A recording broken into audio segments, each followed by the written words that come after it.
尊敬的各位领导、各位嘉宾，我们的圆桌论坛将在14点准时开始，请尽快入座，谢谢。本次的圆桌论坛提供英语和普通话的同声传译，每一位嘉宾的桌上都有音响设备，所以请您自行选择您需要的语言频道。有需要的话，可以请工作人员为您协助，谢谢。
Respected leaders and distinguished guests, our roundtable forum will commence promptly at 2 o'clock. We've got about 2 minutes. Please take your seats as soon as possible. Thank you. Simultaneous interpretation in English and Mandarin Chinese will be available for this roundtable forum. In front of you is audio devices you can use. Please select your preferred language channel. If you need any assistance, please feel free to ask our staff for help. Thank you.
尊敬的各位领导、各位亲爱的来宾、女士们、先生们，大家下午好！欢迎出席“一带一路10年成果和愿景”紫荆文化论坛之圆桌论坛。Respected leaders, distinguished guests, ladies and gentlemen, welcome. Good afternoon. Welcome to the Roundtable Forum under the Bauhinia Culture Forum on BRI, Decade of Achievements and Prospects of High Quality Development. 那在今天上午的开幕仪式上，我们相信大家都聆听到了行政长官和各位嘉宾们关于“一带一路”的精彩致辞，还有演讲。相信大家对于“一带一路”的倡议有了更加深入、深刻、全面的认识、了解和认识。那在今天下午的圆桌论坛环节，我们会有来自“一带一路”沿线国家以及香港的专家学者们、行业精英，围绕着推动“一带一路”金融与经济合作，促进“一带一路”沿线国家民心相通，以及香港参与“一带一路”建设等话题，我们要做深入的交流与探讨。This morning we had the pleasure of listening to insightful and thought-provoking speeches from our esteemed guests, enriching our understanding of the Belt and Road Initiative, which I'll call BRI from here on out. And in the afternoon, in our roundtable forum, we will conduct in-depth discussions and exchanges on key topics, including advancing financial and economic cooperation along the Belt and Road, promoting interactions and connectivity among the nations along the Belt and Road, and Hong Kong's involvement in the BRI. Today, we'll have experts, scholars, industry elites from countries and regions along the Belt and Road.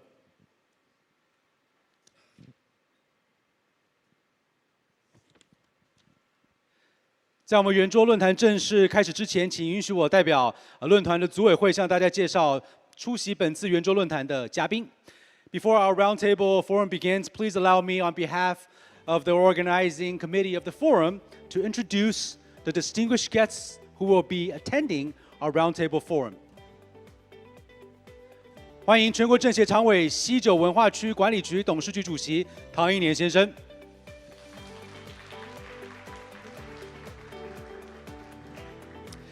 香港特区政府商务以及经济发展局副局长陈百里先生。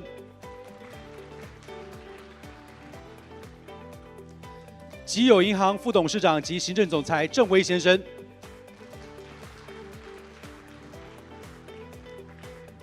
中国联通国际有限公司董事长兼行政总裁孟树森女士。紫荆杂志社社长杨勇先生。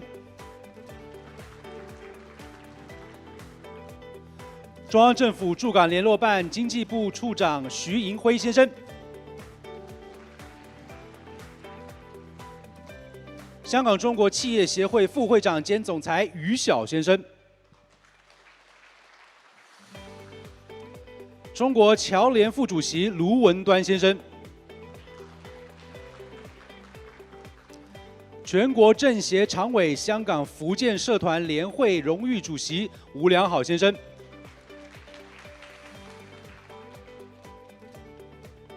全国政协常委、中国和平统一促进会香港总会会长姚志胜先生。全国政协委员、香港义德集团董事局主席高佩璇女士。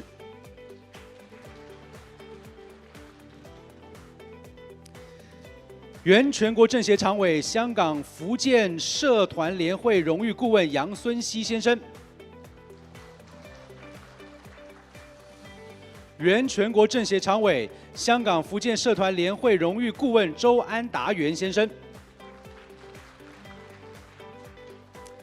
香港福建社团联会荣誉主席、珠海学院校董会主席林广照先生。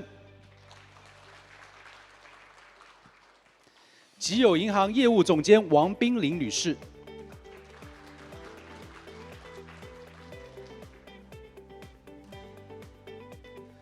出席本次论坛的重要嘉宾还有菲律宾香港商会主席叶海兴先生，马来西亚港澳商会主席严希俊先生，马来西亚港澳商会副主席刘敏华先生，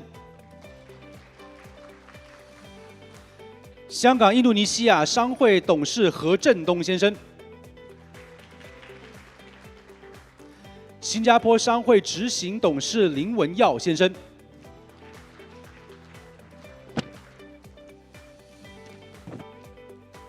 以及还有来自英国、美国、哈萨克斯坦、塞尔维亚、阿联酋等“一带一路”沿线国家的专家学者，香港的金融界、经济界、科技界、文化界、教育界、媒体界的嘉宾代表们，让我们再次以热烈掌声欢迎各位的到来。好，首先让我们以热烈掌声欢迎全国政协常委、西九文化区管理局董事局主席唐英年先生为我们做圆桌论坛的主旨演讲，掌声欢迎。Please welcome Mr. Henry Tang, a standing committee member of the National Committee of the Chinese People's Political Consultative Conference and chairman of the board of the West Kowloon Cultural District Authority, who will be delivering a keynote speech at our roundtable forum. Welcome.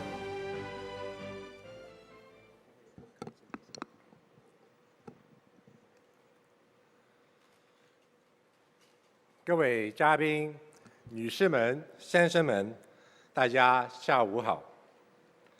今天我非常荣幸能够在紫荆文化论坛跟各位一起探讨“一带一路”10年的成果和愿景。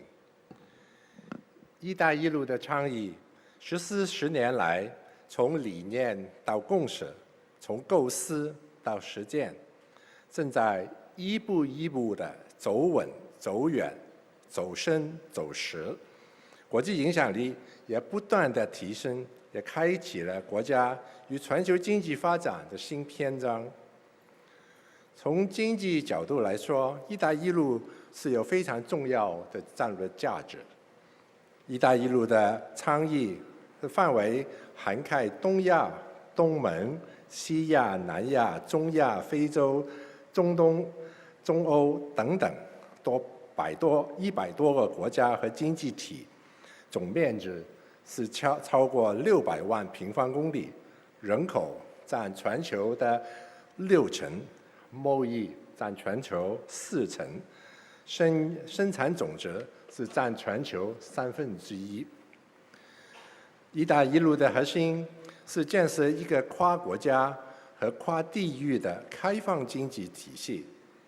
习近平主席自从2013年提出了共同建设丝绸之路经济带及21世纪海上丝绸之路“一带一路”发展战略不断的促进成长，但发展道路并不是没有颠簸的。虽然西方国家不断的攻击，但是到2022年底，中国已经与150个国家、32个国际组织签署了200多份共建“一带一路”的合作文件。中国企业在沿线国家建设的合作区已经累计投资近4000亿人民币，为当地创造超过42万个就业岗位。此外呢，中老铁路、以色列海法尔新港等都是“一带一路”的重大项目成功例子。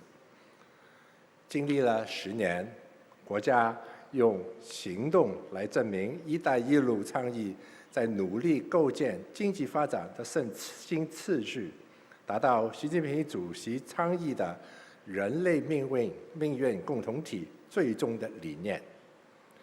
这个“一带一路”的高质量发展将会是今后的新路径。党的20大报告和19届6中全会中有指出，“一带一路”是要高质量发展，就要推动“一带一路”沿线国家经济发展和民生改善的合作专题，构建和平之路、繁荣之路、开放之路、绿色之路、创新之路和文明之路。事实上，这也是国家扩大对外开放、构建国内国际双循环格局的现实要求， “一带一路”的高质量发展与国内经济高质量发展是紧密相连的，也是推动全球产业分工体系的布局更加合理的重要举措。国家是需要深化“一带一路”参与国的朋友圈，来了解这些经济的实际需要和发展的模式，从而把项目的产业升级、优化要素配置，要推动高质量的发展。此外呢，国家还需要提升项目的风险防范机制，要识别风险，有前瞻性的预测和更准确的评估“一带一路”项目的风险，来加强资讯可以令到风险评估更为准确。我相信在座有很多位都是从事金融业的，资讯对你们来讲是你们的命脉，要有充分的资讯，才能够做到一个全面评估的投资项目，从而令到风险减到最低，回报提到最高的。所以国家可以跟国际多边机构和欧盟、欧洲等国家加强沟通合作，从而掌握到更全面、更精确的宏观情况的。成为“一带一路”的融资中心是香港的方向。香港是我们国家的唯一国际金融中心，也是香港的第一优势，应该抓紧方向，扮演好国家“一带一路”高质量基建项目的融资平台。香港在“一带一路”中，我们是参与者，也是推动者。香港是全球顶尖的资产管理中心，具有为“一带一路”沿线国家提供多元化的融资以及风险管理产品，还有我们的专业服务，包括会计、咨询、项目管理和完善的法律制度和贸易政策，为国家贸易提供了稳定的环境，也为香港成为“一带一路”沿线国家的地区开展贸易合作和投资理想选择。“一带一路”的朋友圈可以选择在香港成立区域总部，开展区域业务，从而令到香港可以协助国家推动“一带一路”高质量发展。香港的供应链的管理能力和物流的基础设施也是非常发达，令到香港成为“一带一路”的一个重要的融资区域和物流的中心。香港在“一带一路”的倡议下，推动人民币的国际化。香港是全球最大的离岸人民币清算中心，也是内地最大的外资来源地。我们现在是正在全力的推动人民币国际化的发展步伐。根据2022年国家统计的数据，“一带一路”倡议所建起的6廊6路的基础建设的架构。此外，根据市场统计，“一带一路”沿线国家潜在的基建需求规模，每年可以达到大约1.1万亿美元。倘若这些基建项目都可以利用人民币和本币来交收，并在香港进行交易结算，人民币国际化的步伐更可以进一步的加快，而香港国际金融中心的角色也可以更加巩固。最近呢，港交所的人民币交易产品能够用人民币来做结算，是一个好的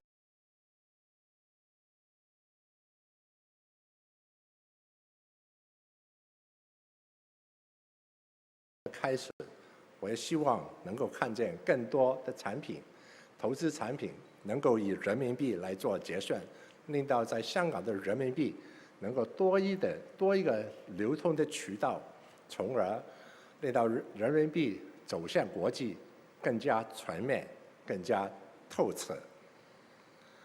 今天我们下午这个圆桌，首先当然是第一个是金融，但是第一个是人文的发展。人文的发展当然离不开我们文化的发展。我是西九文化局的主席，所以我也免不了一定要说几句关于文化的。我们中国文化源远流长，底蕴非常深。我们中国的软实力能够走出去，是在以文化来推动的，是一个非常非常好的渠道。为什么我说文化是一个非常好的渠道呢？因为我们利用这个软实力，令到世界上对我们中国更加认识，就沟通会更好，能够更强，从而透过人民的相互了解，透过大家对我们中国的了解，就能够更好的把我们中国的故事，把香港的故事说得更好。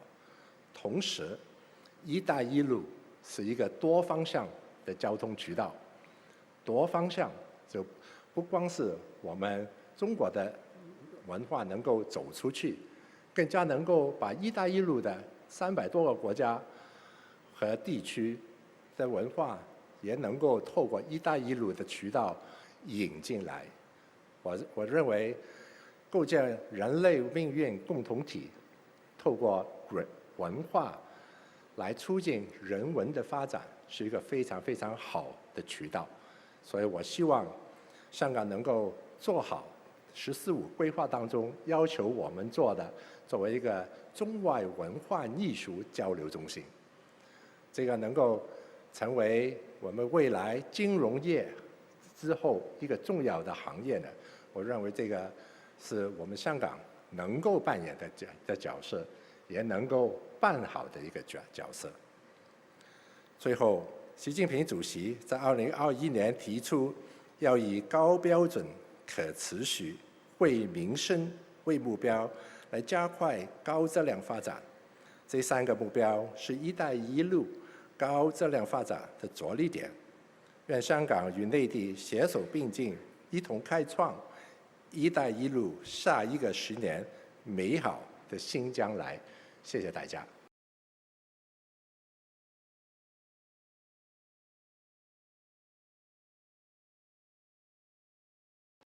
为我们的圆桌论坛开了一个非常好的头。那在我们圆桌论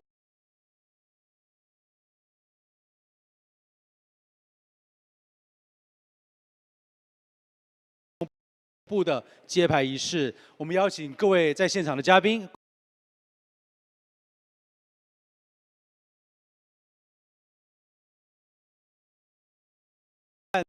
的侨资银行自成立以来，集友银行高举华侨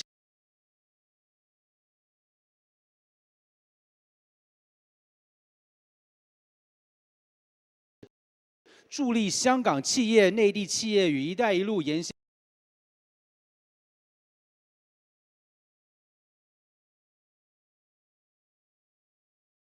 提供更加优质高效的跨境综合金融服务体系。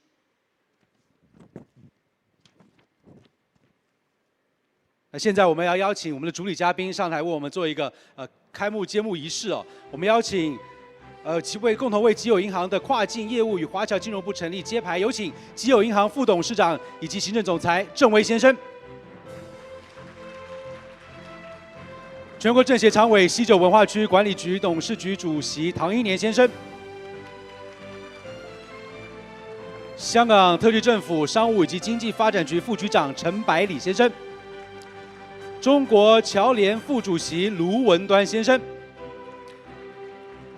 全国政协常委、香港福建社团联会荣誉主席吴良好先生，全国政协常委、中国和平统一促进香港总会会长姚志胜先生，香港中国企业协会副会长兼总裁于晓先生。我们要邀请我们第2排的主礼嘉宾上台登台。我们有请杨孙熙先生、林广照先生、周安达元先生、叶海清先生、刘敏华先生、林文耀先生以及何振东先生。好，在他们上台的同时，跟大家介绍，就是我们接下来在我们第1排的嘉宾前面有一个启动的装置。那届时呢，我们就会请嘉宾们在我们的口令的一声令下，请嘉宾们将你们的右手放在这个启动装置上面。现在先不放啊，先不放啊，我们等我们的主礼嘉宾就位。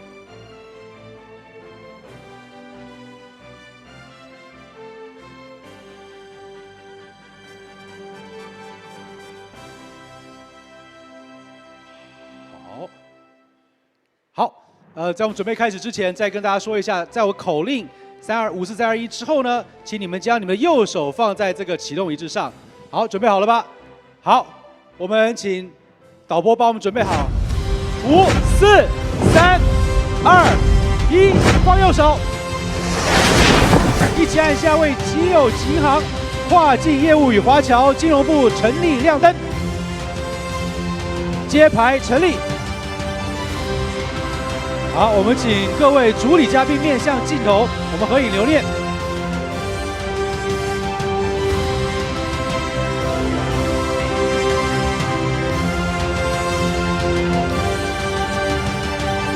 好，让我们再次热烈掌声祝贺集友银行跨境业务与华侨金融部揭牌成立，期待集友银行为“一带一路”建设做出更大的贡献。好，谢谢你们，请你们先回座。唔該晒。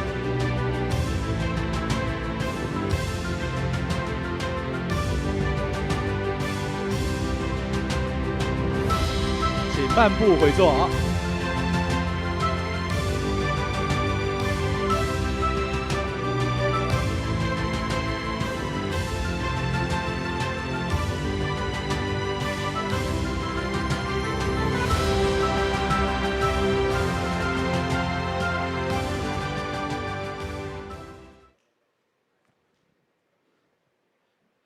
好，各位亲爱的嘉宾朋友们，由唐英年先生以及主礼嘉宾，还有其他的公务先行离席，再次热烈掌声，感谢他们的到访，好吗？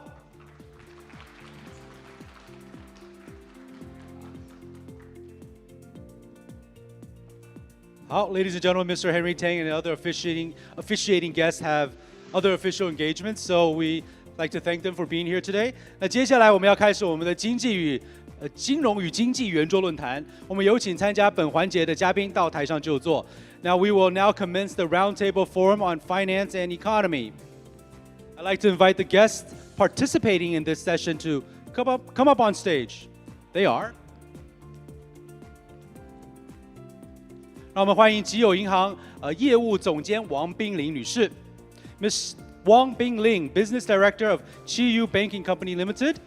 阿联酋阿布扎比执行局主席前战略顾问李思睿先生 ，Mr. Abraham Hashem, former Public Policy and Strategy Advisor to the Chairman of the Abu Dhabi Executive Office of the UAE.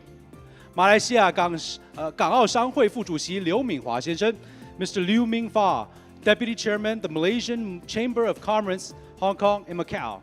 以及岭南大学的潘苏通沪港经济政策研究所所长何乐生先生 ，Mr. Ho Lok Sang, Director of the Pan Sutong Shanghai Hong Kong Economic Policy Research Institute from the Lingnan University. Okay, I get a seat too.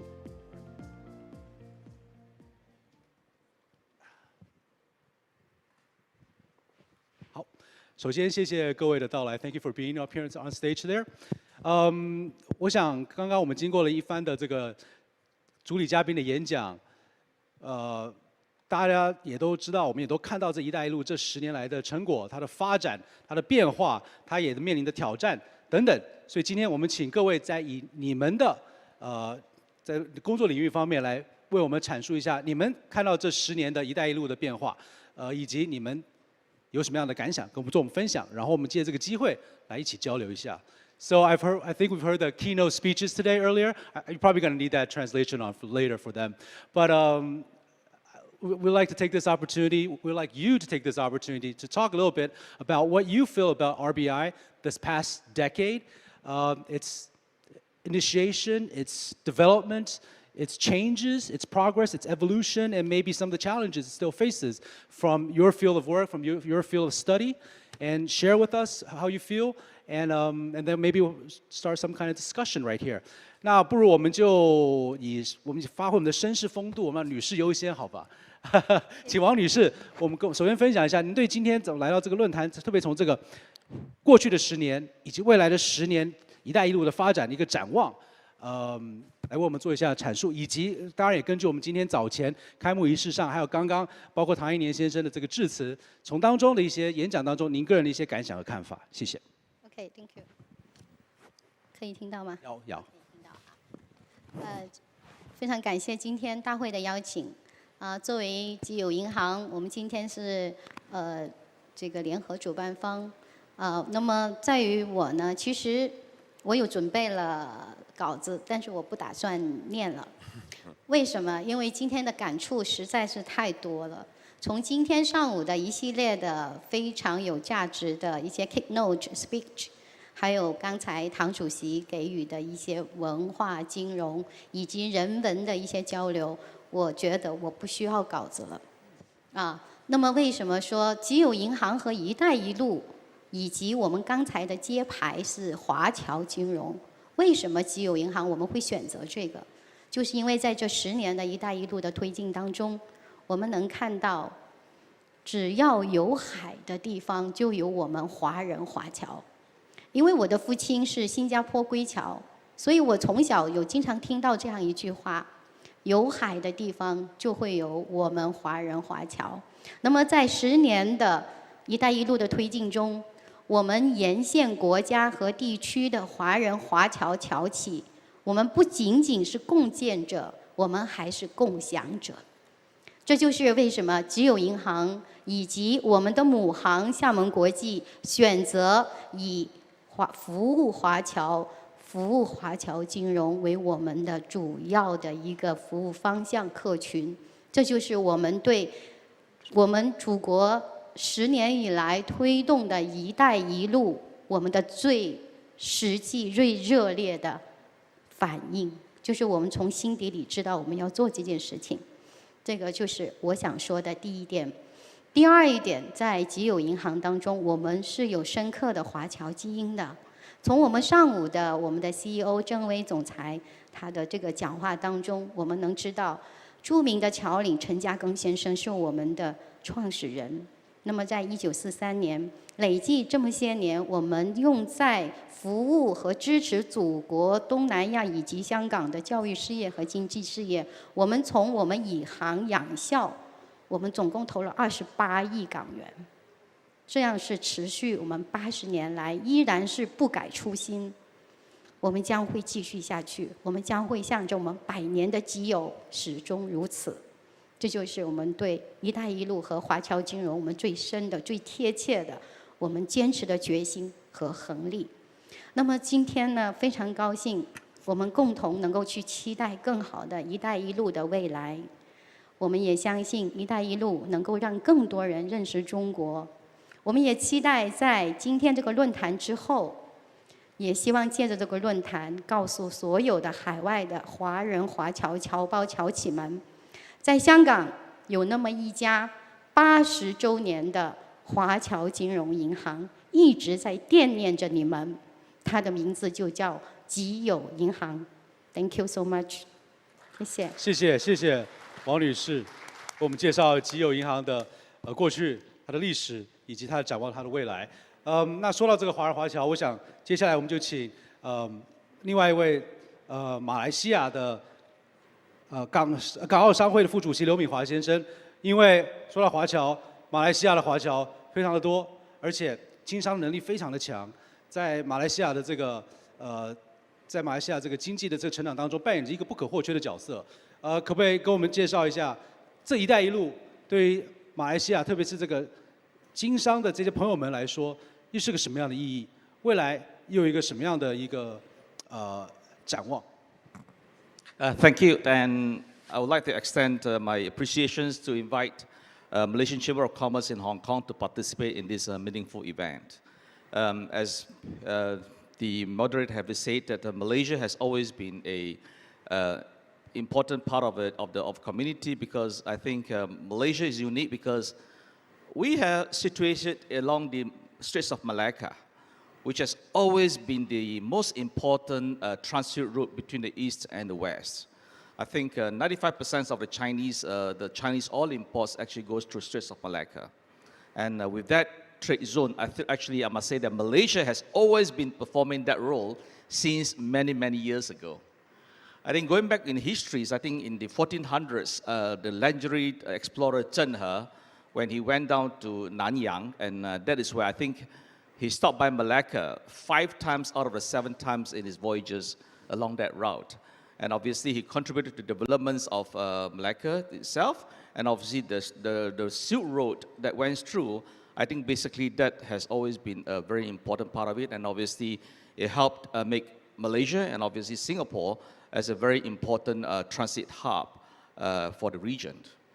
And I think on the connectivity side, we are very pleased to say that Malaysia is a country with a multi-cultural and a multi-racial countries. It's like a melting pot. I'm glad to say that actually the number of Malaysian Chinese Hua Chiao like myself, which account for a big percentage of the Malaysian populations. And I can probably say that probably the number of Chinese outside China is probably in Malaysia, which probably people doesn't realize. I think the concentration of the Chinese in Malaysia, who is very much part of the social economics of the country and the development of the country, that can always been quite known to most people in Hong Kong. So I think with that connectivity that we had, and obviously most of our Hua Chao basically speaks Mandarin, and also a lot of dialects like Minnan-Yi, Kejiayu, and Denten. I think that has always been a very important part that connect the link between Malaysia to China. I think we're very proud of it, and I think that still continue, and today is continued to flourish. I think there are certain elements of Malaysia that probably people don't realize. Is like Xiamen Daxue actually have a campus in Malaysia. I think that is one of the only public universities in China who have a campus in Malaysia.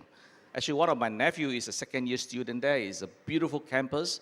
I think that reflects basically the mutual cooperations and mutual trust that these two communities has.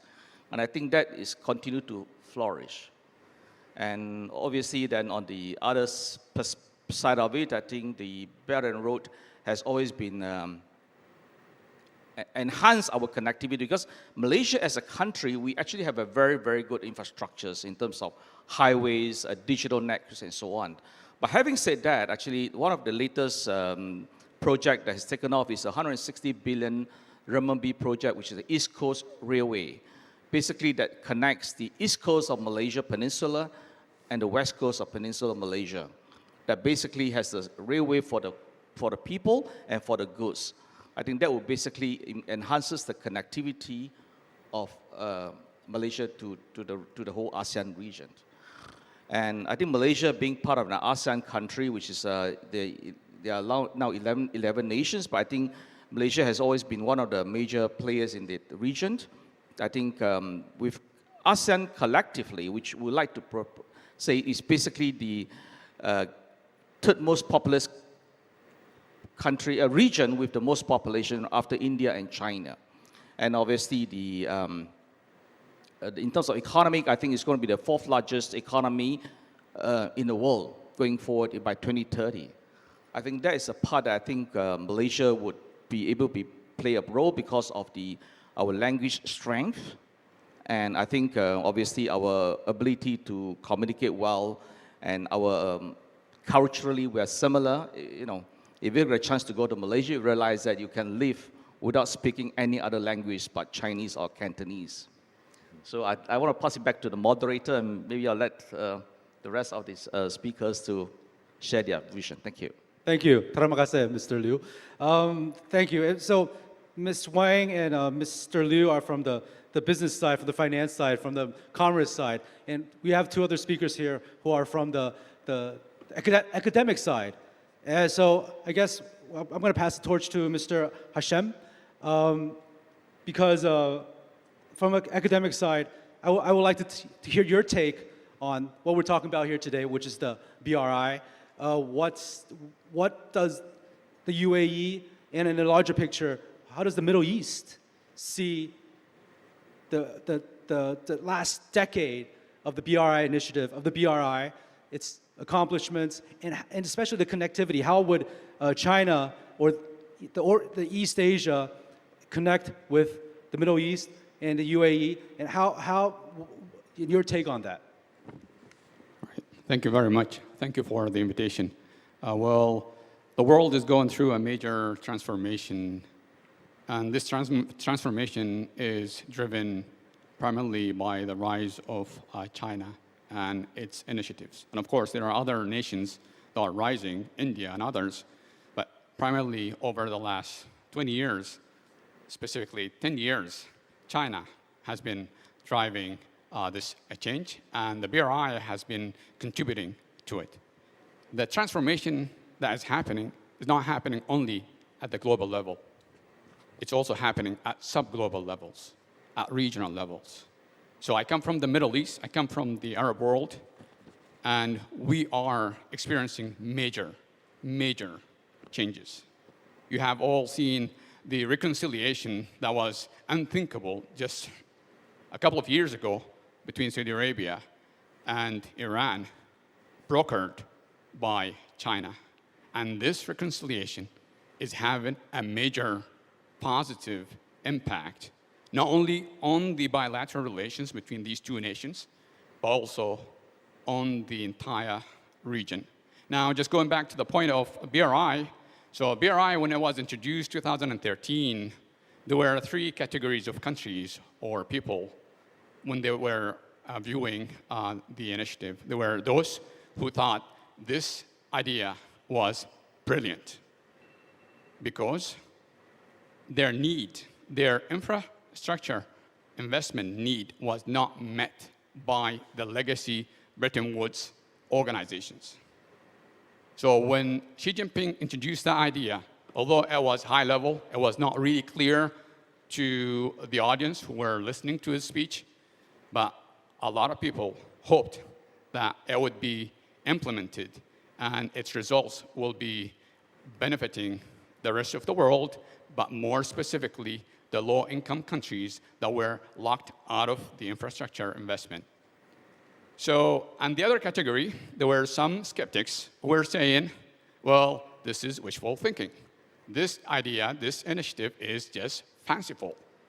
It's not gonna happen.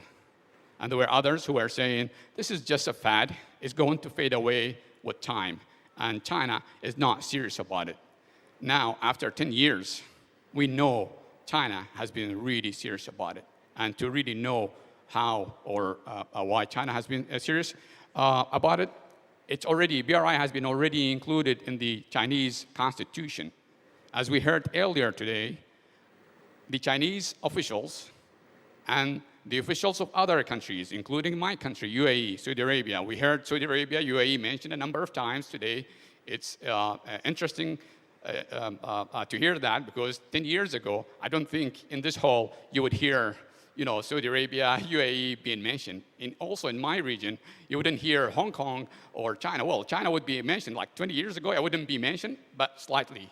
But now, everybody in our region talks about China, and the future is being more linked with China. So just going back to the point, our region and the BRI, our region is benefiting enormously from the BRI project. And the BRI project, for us, is not really one-way investment. It's not investment coming from China to our region only. Although China is investing heavily in our region, China has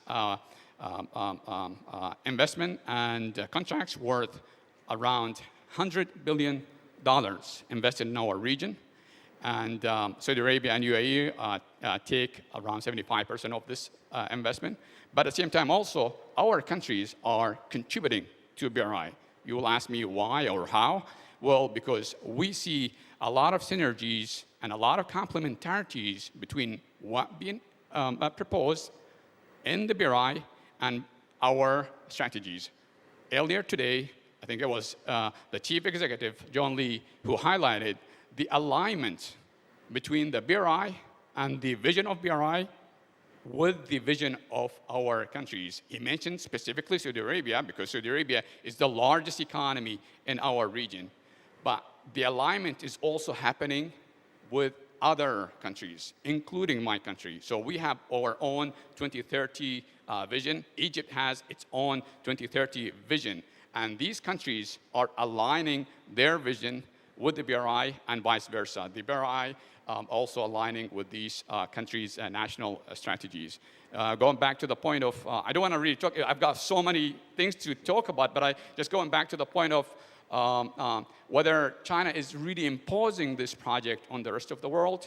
I don't think this project over the last 10 years has been artificially propped up by low quality investment. This project has been growing organically. Why? Because there's a business need not met by the world, by the organizations of Bretton Woods and others. We know that there's a huge gap. There's a huge infrastructure investment gap in the world. By 2040, the gap is estimated at around $15 trillion. So that's basically around slightly less than $1 trillion every year. And if these countries do not get on the first rung of the development ladder by getting infrastructure and roads and bridges and so on and so forth, they're not going to reach middle income or even dream of just reaching developed countries' status or level. So I will just stop there, and then maybe later on we will just talk more about it. Thank you, Mr. Hashim. To build upon that, 我想想请这个何先跟我们谈一谈，因为我们刚刚听到这个李思睿先生谈到了这一带一路倡议这10年来对中东地区的一个影响，它的一个投入，它的一个让中东地区的一个带来的一些变化。那回到亚洲，一带一路这10年来说，对整个不光是中国，对整个大中华地区的一个整个变化影响，你个人是怎么看？怎么理解？我首先呢，我觉得那个“一带一路”这个概念呢，完完全全是一个反映这个所谓全球主义这个观点。因为今年年初的时候，习主席就提出这个Global Civilization Initiative 那个全球文明倡议。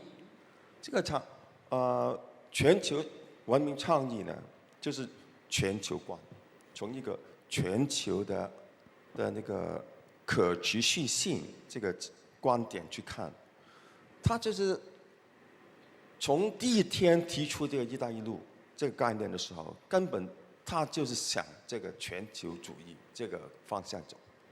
所以呢，我经常跟我的学生讲。全球主义跟那个全球化是两回事。全球化基本上就是一个现象，描述一个现象。Is it better for me to speak in English? Yeah. Okay. Yeah, I think maybe it's easier for some people in the audience. So I've been telling my students, okay, that there's a distinction between globalization and globalism. Okay, globalization is simply a phenomenon to describe what's happening, okay, which is based on mostly self-initiated actions. Okay, like for example, during the Tang Dynasty, we have a very famous monk, Xuan Zhuang, okay, who came all the way to India, okay, to learn about Buddhism, right? Now that is part of globalization, okay? And when the colonization, happened, You know, a lot of people in North America, South America, Australia, and so on were taken aback, you know. Now, this is also globalization. You see, so globalization can be entirely selfish, can be entirely self-motivated. It may be because of cultural reasons, it may be because of political reasons, whatsoever. Okay, but globalism is entirely different. Globalism is taking the global view. And I think when President Xi proposed the BRI, okay, 10 years ago, he had this global view in mind. Okay, so to this day, he is consistent, entirely consistent. And I was so moved, you know, when I heard this morning, okay, I forgot which speaker who said that now BRI is the only game in town now, okay? Even though the West has proposed some alternative, okay? But there's no alternative. Why? Because a lot of those people who, from the West who proposed these things did not come with sincerity, okay? But President Xi was entirely sincere, so from the beginning till now, still singing the same tune and doing exactly the same thing and putting it on the ground. You see, the West proposed the so-called Blue Dot Network, okay, which was supposed to be the West a version of the BRI, okay, to compete with BRI. Now, what has happened since then? Okay, it's only a slogan, okay? But they were saying that, okay, this so-called community of shared destiny or shared future, that is a slogan, okay? This is what they say, okay? But it's not a slogan because we can see from every aspect of BRI, okay? We see that it's entirely for the sake of humanity, okay? So I was very, very touched, and I think the BRI is truly a global public good. And actually, I had prepared something to talk about, okay, about the post-dollar, super dollar period, okay? Because I think when we are thinking globally, we want something that is sustainable, okay? And I am saying that the super dollar is not sustainable. Why? Why is it not sustainable? Because the super dollar, it's the special status of the US dollar is built on the fact that the US has been issuing debt, and this debt is flooding the world and providing the liquidity, okay? Without the debt, there's no liquidity, you know, because the world needs US dollars, because the US dollar was the only liquid asset, the main liquid asset. So whenever there was any crisis, people rushed to the US dollar, okay? And then some people are saying that, well, it's difficult to replace the US dollar, you know, because the euro or China or any other country is not issuing that much debt, okay? But I'm saying that it's not sustainable, you know, because can we have a world in which a country keeps running this huge debt year after year and flooding the world, and as if they can be entirely irresponsible, okay? Fiscal prudence is absent, okay, in America, okay? Fiscal prudence is absent, so they have to raise the debt ceiling again, and again, okay? And we don't want another currency with the same thing, doing the same thing, but without doing the same thing, without so much debt floating around to serve as central bank reserves, it cannot replace the US dollar, you see? So I'm saying that, well, what's the way out? So I had actually thought of an idea, and I am proposing that, you know, I have published a couple of papers already, okay, and I had proposed that we use what I call a world currency unit. It's a concept based on a basket, GDP-weighted basket of currencies, okay? And then each currency, each exchange rate is indexed against inflation so that the unit itself represents a global unit of stable purchasing power, okay? And then countries and corporates can issue debt in that kind of unit. But when settlement comes, they can choose any currency. So the idea is that all currencies should be on the same footing. We don't want any super currency whatsoever. Okay, so if we have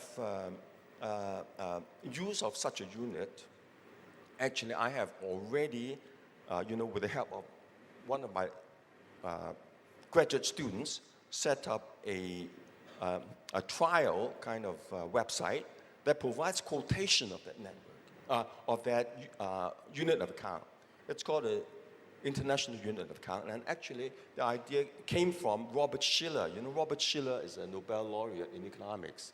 He proposed the idea of an international indexed unit of account, and I have put it into practice. And I think, if you can visit the website, it's called World Currency Unit, and then that can be issued in that unit, and any corporate, any country can issue debt in that kind of unit, and that can serve as reserve asset.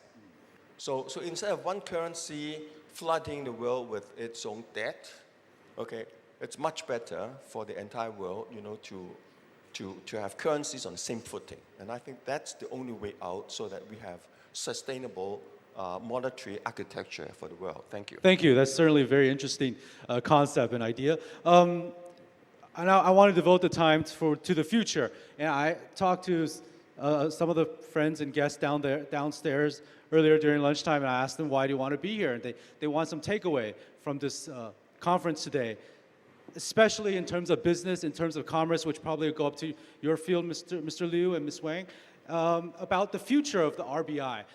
What would you like to see more? We've seen 10 years of evolution of this initiative. Yes, it has grown, it has flourished, it has fruition, but also it comes with challenges, and it comes with problems and things we have to overcome, especially the last 3 years we've just experienced. Like Mr. Hashim said, the world is going through transformation globally, subglobally. One of the biggest transformation that we saw very vividly and very personally is COVID. We just got out from a pandemic. How does that affected this RBI in the past 10 years? And going forward, especially in terms of commerce, what would you like to see change? And especially we are in Hong Kong.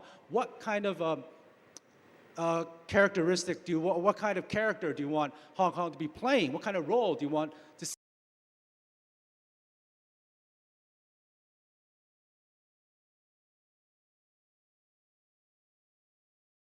see it play?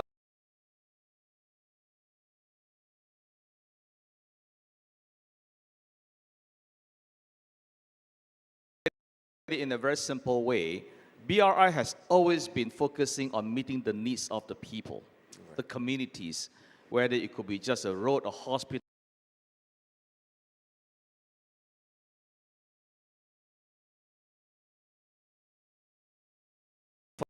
For the last 10 years, we've seen that a lot of the investment has gone into the hard infrastructures in terms of roads, highways, network, basically the hard infrastructure.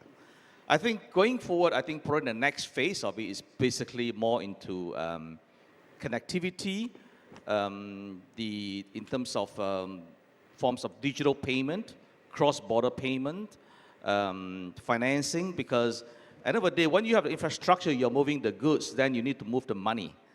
I think that comes along quite naturally, and therefore, I think in this kind of context of BRI, I think there's a lot of the stakeholders could be different countries in the different regions. I think each one of the member countries can play up to the strength. If I'm good in A, I should do A, and maybe the other country is good in B and do B. Just take, for example, Malaysia as a small country. I mean, we're a small country with 32 million populations. I think we, for example, has a strength in Islamic finance because most of the populations are Muslims, and we have a very good universities. We produce a lot of professionals. So I think in areas of Islamic financing, for example, then I see that Malaysia has a lot of strength in it. And Hong Kong being the financial hubs, I think obviously is a global financial hubs, and there's a lot of money in Hong Kong. I think that you have the situation where we would have the Islamic financing capabilities, and Hong Kong as a hub, and obviously in the Silk Road there, it goes through to the Middle East. There's a lot of Muslim countries who like Sharia financing as an example, right? So how do you tap onto the money from the Middle East? and then maybe to put on projects to go to another companies to invest in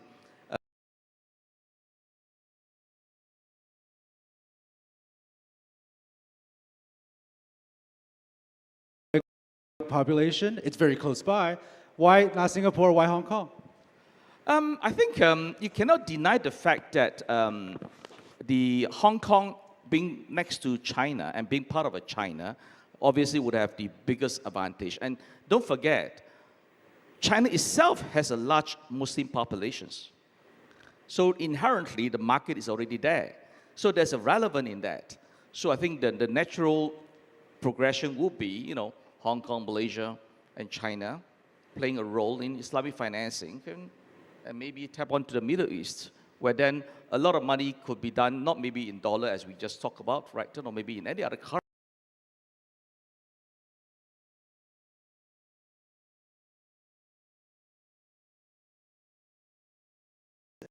Anything, other fields you wanted to tap into?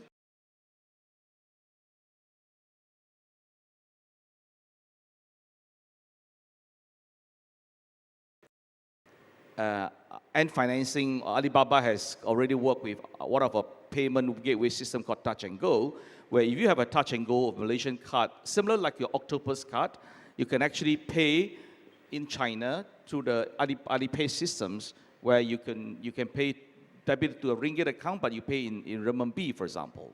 I mean, that is one element that you basically just have to have a card, and you can already buy your stuff in China for that matter. And then with that, we actually cross over to the neighbors, and then the regional network comes into play.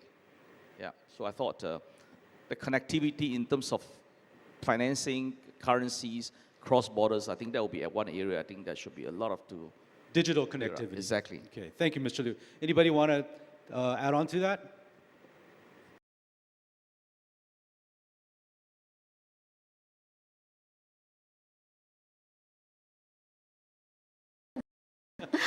Because for most of our audience here, maybe you would like to. That's fine. Yeah, Yeah. just Mandarin and Cantonese. Yeah.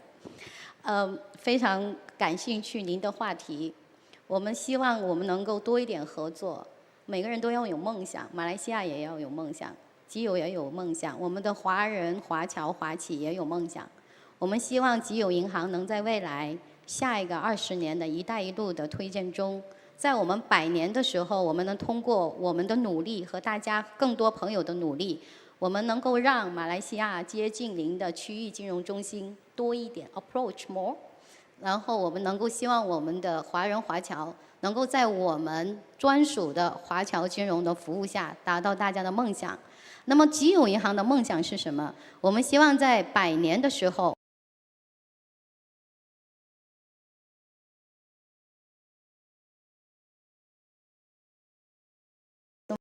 Oh, 谢谢. Is this the business connectivity you're talking about? You want to see Yeah. in the future? It's right there, right?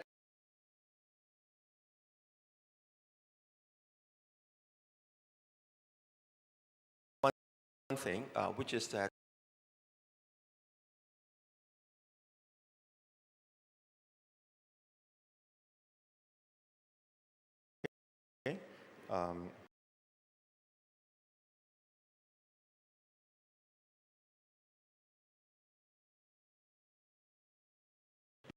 it better. I think we need to have some kind of standards.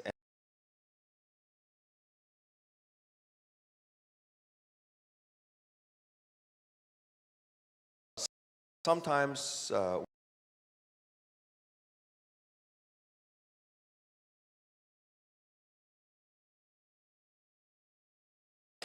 it's a PR project.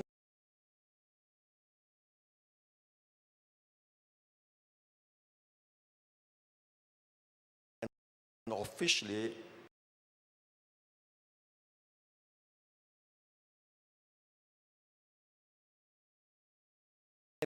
anyone tell stories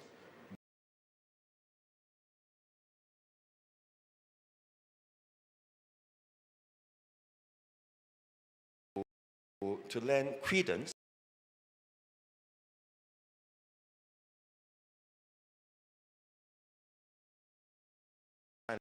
has been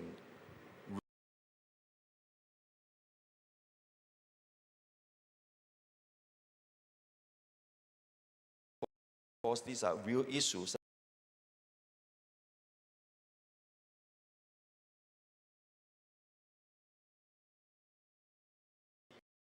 Keep the standards.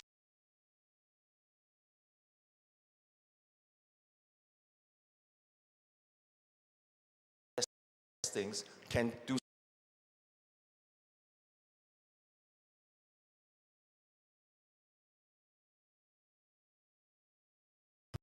problem, but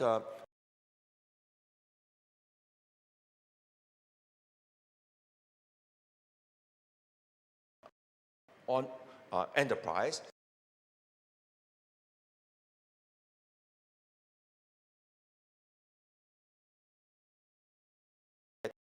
killed and so on, you know.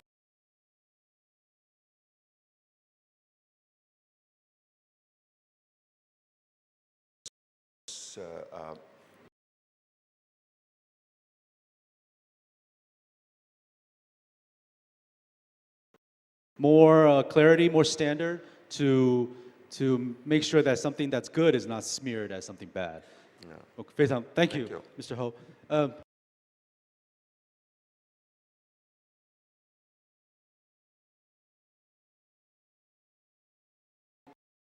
The proposal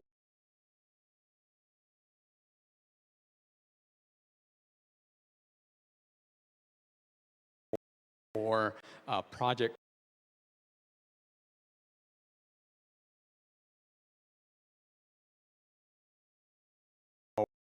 a project is considered a BRI project. And also, so these are really micro level kind of proposals, you know, better, more rigorous project selection process. What else? Dispute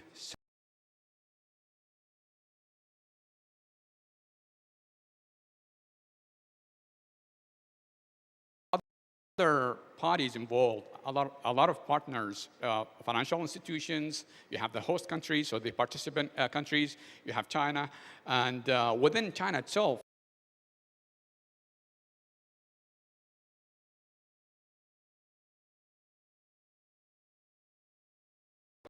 kind of the high-level proposal, which is why not create a secretariat?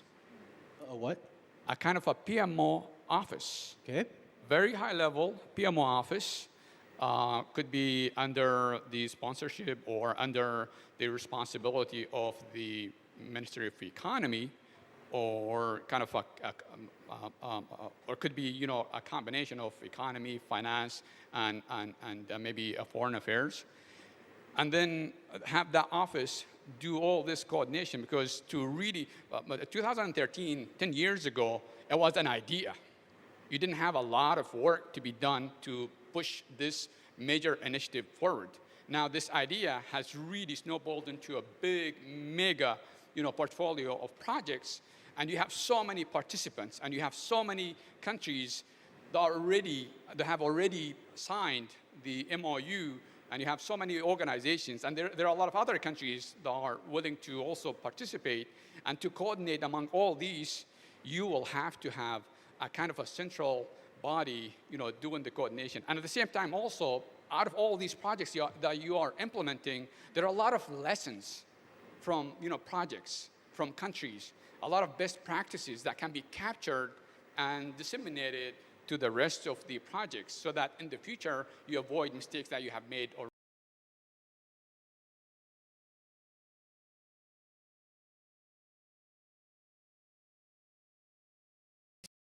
Changing, literally changing the world. And it's also upending, you know, the power of certain, you know, organizations, certain, you know, countries, and for them, maybe BRI being successful is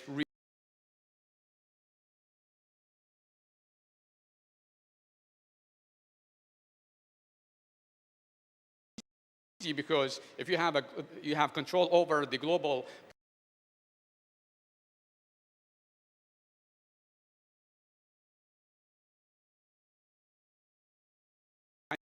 not have the responsibility of having that, you know, transparency. provided by this body, and also promotion of the BRI projects and why it's there and so on and so forth. So my big idea is to why not have this secretariat really taking care of all this work.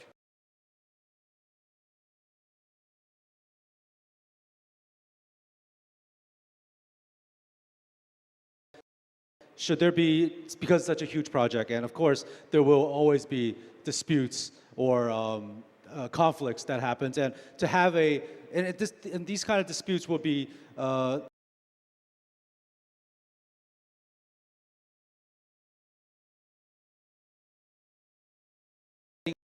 a arbitration. Yeah.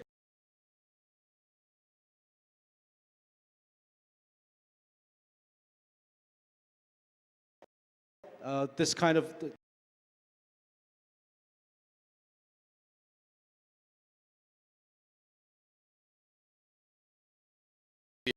The arbitration, courts.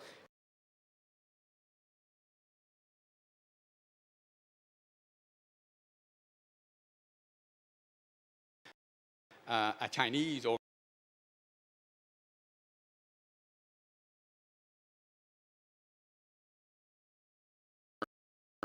trilateral sides will have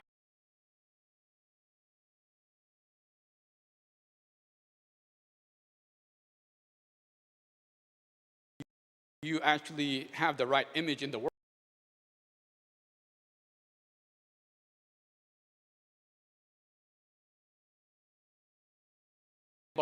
But he just develop and so on and so forth, because there are certain organizations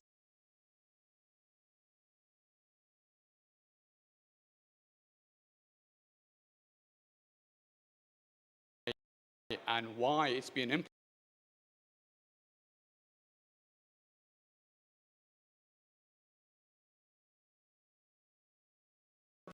The last 40 years, developing itself first. The cement factories, the steel production, and so on and so forth. So now it's after 40 years, it developed all these capabilities, and these capabilities can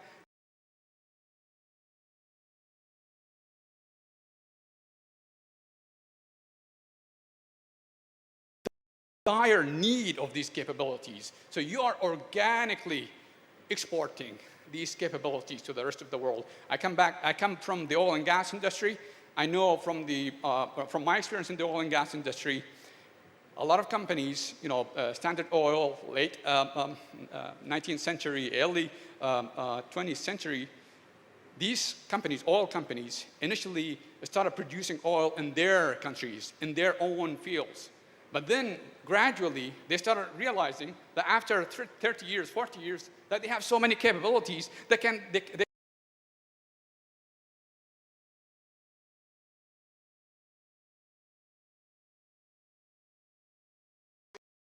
but at the same time also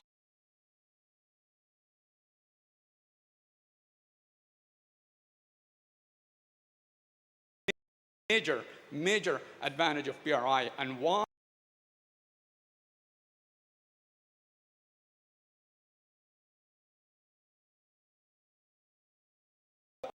other initiatives that have been proposed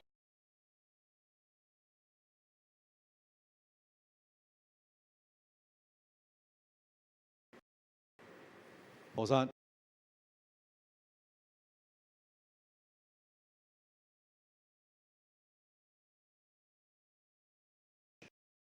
Okay, and I think a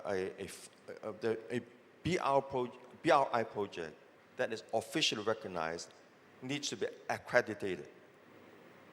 And this accreditation process goes through a formal process against clear criteria, and then when it's accredited, then it should be on the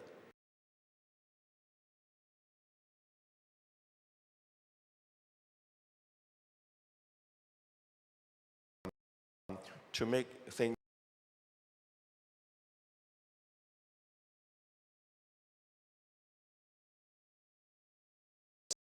and that it's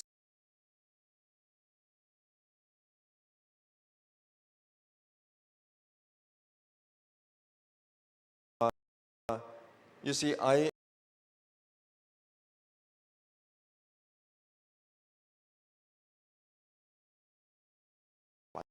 some people, right?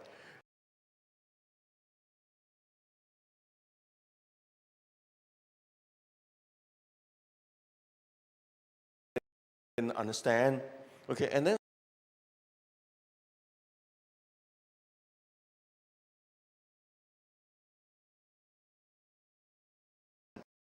used to have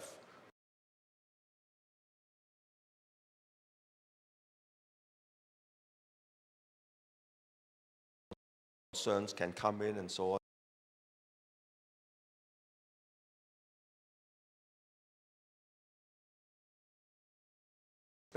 Back to them so that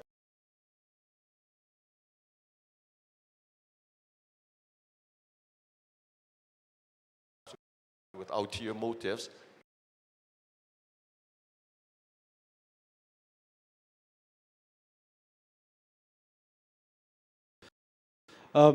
我想在这边再把这个麦克风交给王女士啊，因为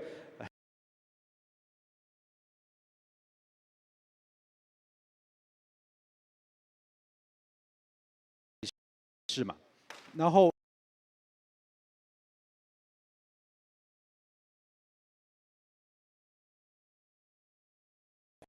会有更多的一个合作。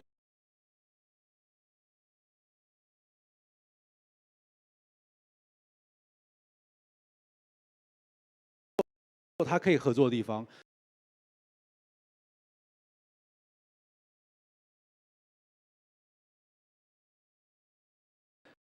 是怎么看待？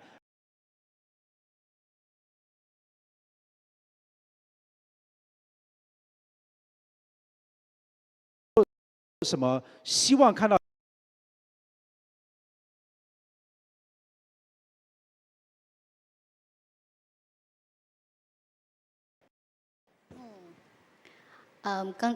非常谢谢主持人哈，就是也谢谢各位嘉宾，然后为我们这个集友银行的跨境与华侨金融部的揭牌能够见证和这个祝贺。刚才我已经讲为什么我们要选择华侨金融，那么华侨金融跟一带一路，我们能借力什么？我们能贡献什么？那么在这方面当中，这所有的 party 它能得到什么样的一些 benefit？ 那首先一个，我觉得刚才哈什跟他讲了一个非常大的一个 picture， 是一个除了宏观还有微观，有政府、有企业，还有 institution、association 这些都有，还有 companies、individual 这些都有。那么呢，我们呢，其实集友银行呢，我们倡议的是“一带一路”的过去和未来，我们希望在沟通当中多做贡献。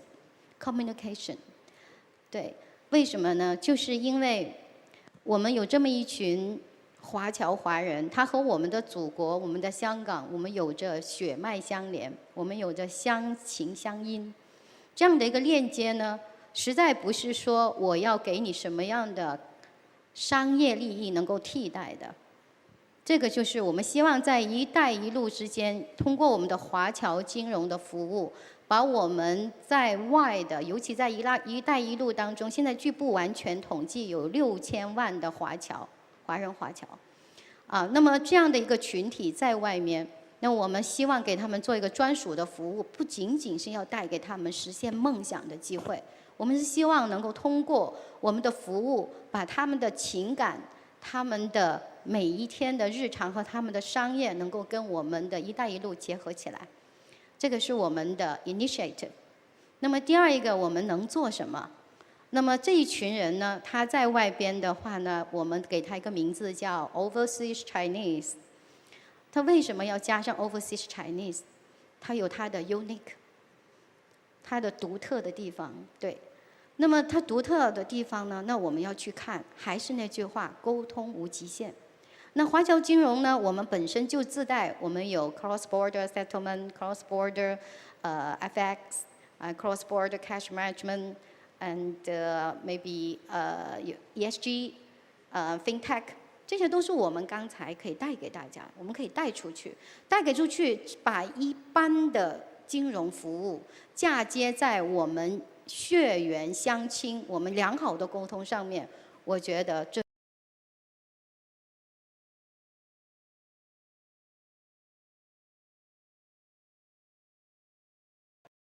我们时间其实也差不多。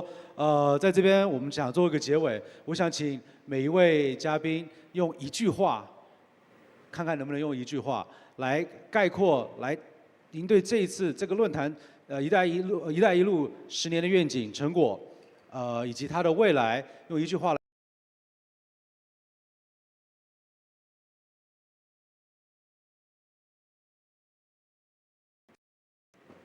BR has proven to be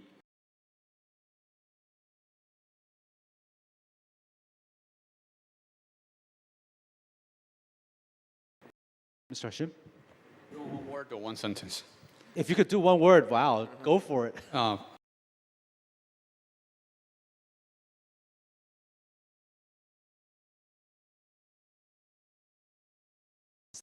Sustainable development. Thank you. We're in sustainable development. Future, I guess, Mr. Liu, I would say, if I could conclude your one word, appreciation, and what was the other word? Confidence. Appreciation. OK, 好，那我们这个论坛这个环节我们到此到一个段落。我们再次谢谢所有的4位嘉宾，我们做的一个分享和真知灼见的。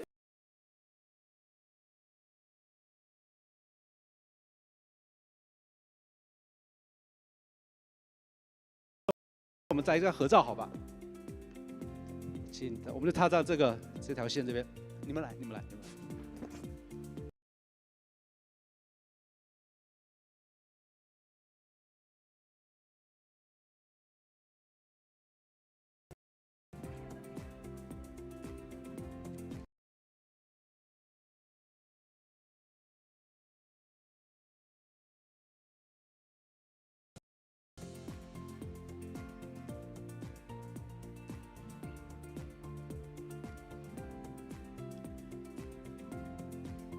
好，我们请各位嘉宾先回到台下坐坐，谢谢。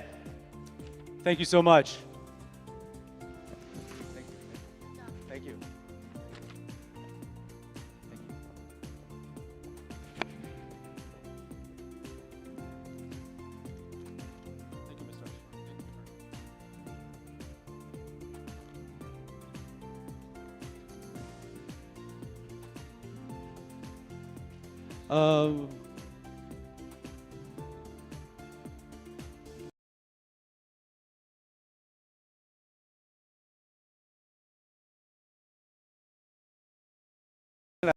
来到台上就坐。Next, we would like to proceed with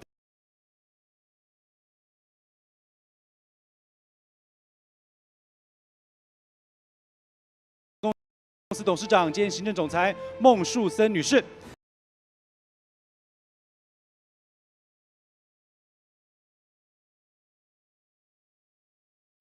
建士专业协会主席，香港。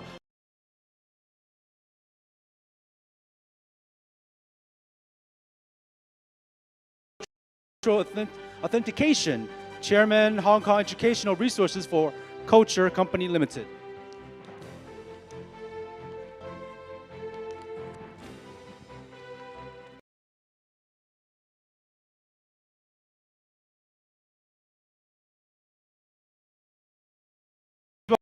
Welcome Mr. Nanad Stekich, Research Fellow of Regional Center.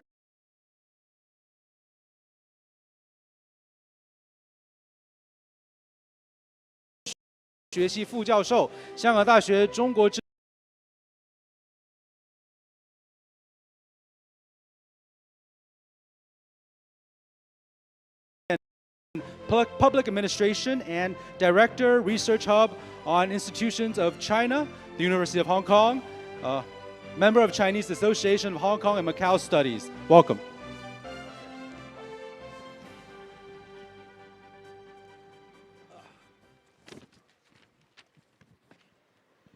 Okay, should we do this in English or Chinese?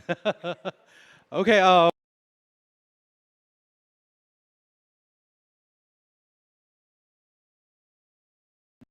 OK， 刚刚我们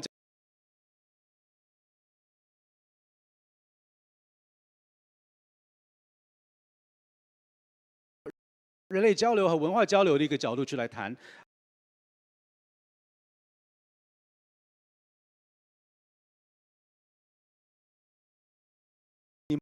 们的一个总结，你们有什么样的感想？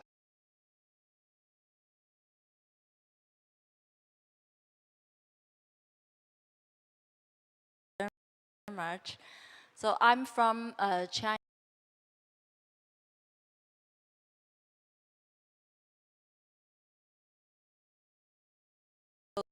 Service provider, but here in the cultural forum,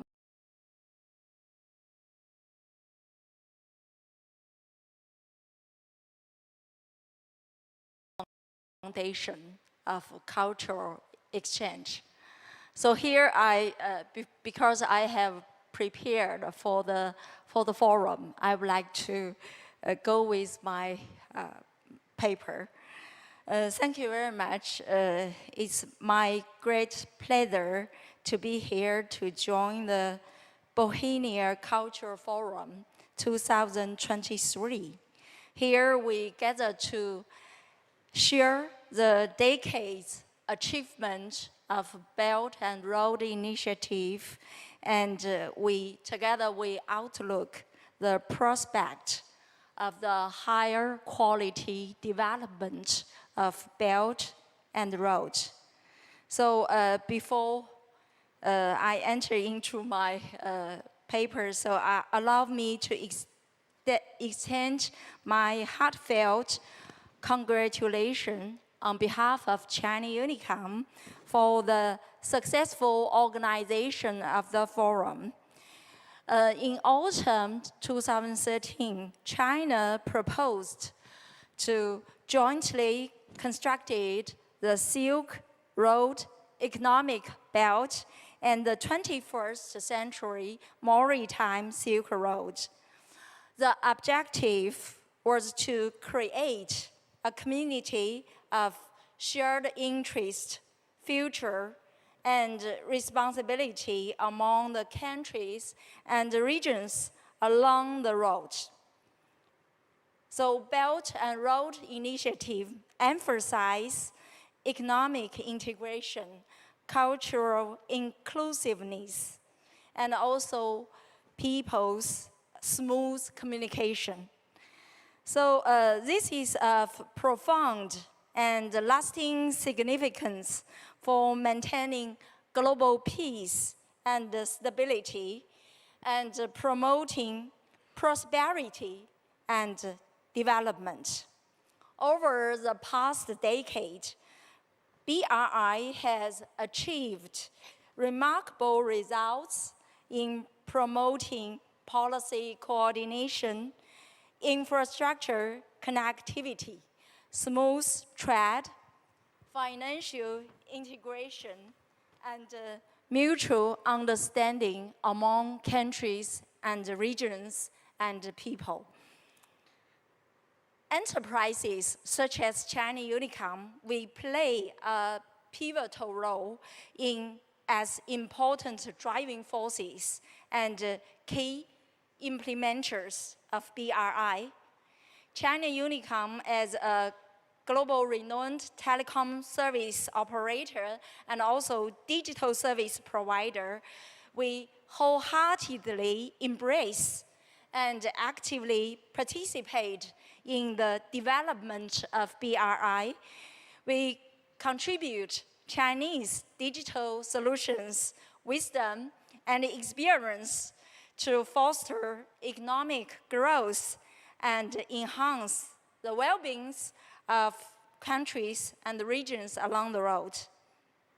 Today, I would like to share briefly what we have done for the digital infrastructure interconnection along the Belt and Road. We usually call it Digital Silk Road. In the past decades, digital technology and infrastructure has become very important. In each country, all sectors try to get the new momentum through digital development. So in this field, for China Unicom, we have invested a lot in the digital infrastructure such as submarine cables, terrestrial cables, landing stations. So here I would like to give some examples. We have operated 22 cross-border terrestrial cable interconnection stations in China.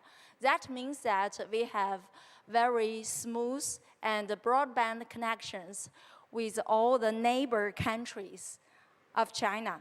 And also we have invested a lot in the submarine cables. We now have invested in 60 submarine cables along the Belt and Road countries and regions. For example, in 2018, we launched South Atlantic Interlink, which is the first intercontinental direct submarine cable connecting West Africa and South America. And since 2020, we have played a vital role in the construction of Asia Direct Cable and Southeast Asia, Hainan, Hong Kong Express Cable, complementing Asia Pacific Gateway and strongly strengthening connectivities across East Asia and ASEAN. Furthermore, we have made significant investment in the construction of CME-V5 and CME-V6 cable. C stands for Southeast Asia, ME stands for Middle East, we stands for West Europe. This CME-V5 and CME-V6 cable, and also Asia, Africa, Europe #1 submarine cable. These cables extend all the way from Hong Kong, China to Marseille, France, connecting 19 Belt and Road countries and regions. So as exemplary BRI object, we demonstrate our commitment of co-design, co-build, co-share in building Belt and Road digital infrastructure. So all these submarine cable systems, we are one of the participators. We work very closely with our partners in each countries to make it happen. And also, to save time, I will jump to the last page of my papers. And also, China Unicom, we are based on this infrastructure, we are committed to provide high-quality digital service to empower global customers across various industries. We have established it as a trusted global digital service providers. We aiming to earn the confidence of our customers. In response to the trend of global market integration, we offered a wide range of products and solutions to different industrial sectors such as manufacturing, finance, media, transportation, logistics, energy, e-commerce, etc. So these digital solutions aim to continually generate values for our customers in Belt and Road countries and regions. We help local partners, for example, to deploy mobile network coverage along the China Lost Railway, ensuring high-speed 5G access at key stations. Additionally, we provide electromechanical service for the Jakarta-Bandung high-speed railway in Indonesia. In Europe, we have successfully delivered turnkey call center project for the local major manufacturers. Furthermore, we offer smart storage and logistics solutions to our local customers. So there are a lot of things we can do and we have already done in the Belt and Road countries and regions. And looking into future, we see this achievement just at the starting point of our contribution to the development of Belt and Road countries and regions. We would like to contribute more to the development and of the local society and also to the well-being of the local people. And in Hong Kong, we also we have built a high advantage, very technical leading innovation park in the Science Park of Hong Kong. We call it China Unicom Global Center. It's based in Hong Kong, and now we have already upgraded into the Innovation and the Technology Center of China Unicom Hong Kong. And also we would like to contribute to the objective of Hong Kong to build a technology innovation center in the future. And also we consider it's a very important project. Also, or we can say it's a very important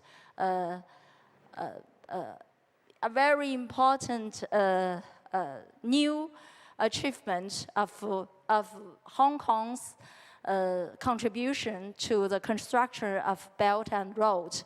And there are many things I would like to share with you, but time is not enough. So I would like to say that China Unicom, together with our global partners, we want to give more contribution to the construction of Belt and Road to help the policy communication, people's mutual understanding and the development of the Belt and Road countries and regions, and also contribute to the cultural exchange of each countries and all the peoples. Thank you very much. We will always have time for you, and thank you so much for telling us.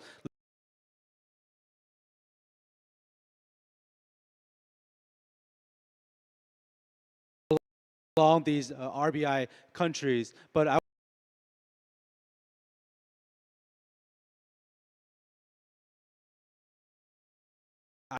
I can go online faster in these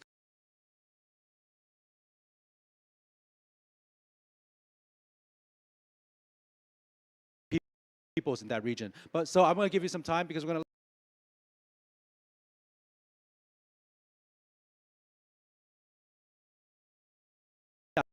因为其实，在您上来之前，刚刚唐一年先生应该为您开了一个头。他作为这个西九文化的这个管理局的主席，他开了一个头。他当然也希望，他也借这个机会可以说打打广告吧，为这个西九文化区打打广告。因为我们也希望看到更多的文化。香港无论是超级联系者，或者是它是一个重要的中转站，不光是在经贸，不光是在金融，当然也希望在文化。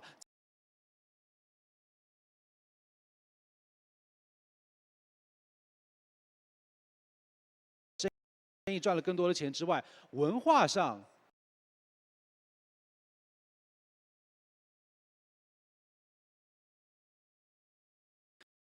但其实这也不完全是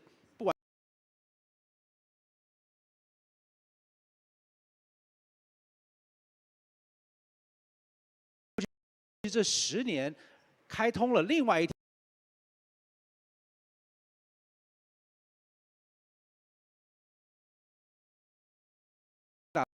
的冲击呢？可不可以给我们介绍？好，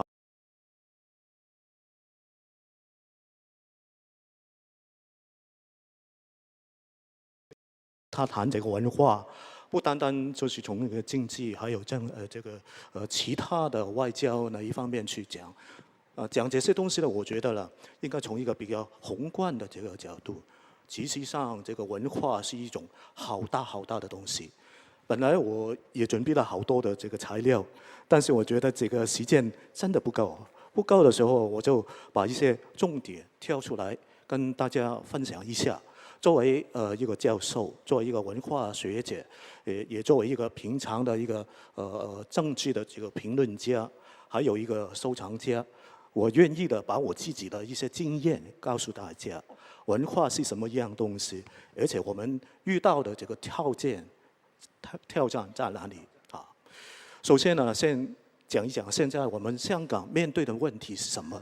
我们知道国家很关心我们，从这个我们几年前有不愉快的这个黑暴，到后来有疫情，我看见的就是我们香港人不太开心的，好多时候我们的活动受了好多的限制。但是有一点我们是没有变的，就是我们很重视我们年轻人的这个教育。这个教育的部分呢，令我觉得可以从另外的一个角度去探讨一下我们文化可以怎么样办。我过去因为家族的一些关系所以我们有一些产品。这个产品呢，当然有一些人说，哎，你的产品是贵还是不贵？其实这一个不是一个大的问题。有好的产品，当然你是比较容易去办一些事业。但是我觉得不是太贵的产品，也可以说很好的中国的故事。所以呢，我现在我去办一个就是可不可以从我们中国的一种文博教育这样的资源的中心去推广我们的中国故事？我自己的看法是，绝对是可以的，因为从我们自己的收藏来说可以说到好多，差不多几千年以前的一些东西。还有就是一些画家，因为他经过这个近代，我们知道晚清到近代是一个很辛苦、很艰辛的一个时间，但是我们的祖宗还是很努力的去保留我们的文化这一卷。我举好多例子，大家都可以很明白的。比方说有一些画家，他是很爱国的这些傅抱石张大千还有其他的，你可以数好多。而且你从这个近代一路的发展下去的时候，你可以看见这些华侨好多的在外面的这些画家，还有在香港定居的这些文化人，他都是一代一代的很努力的把这个就是爱国的情怀建立起来的。我很欣赏就是这个集友银行刚才他说的一番话。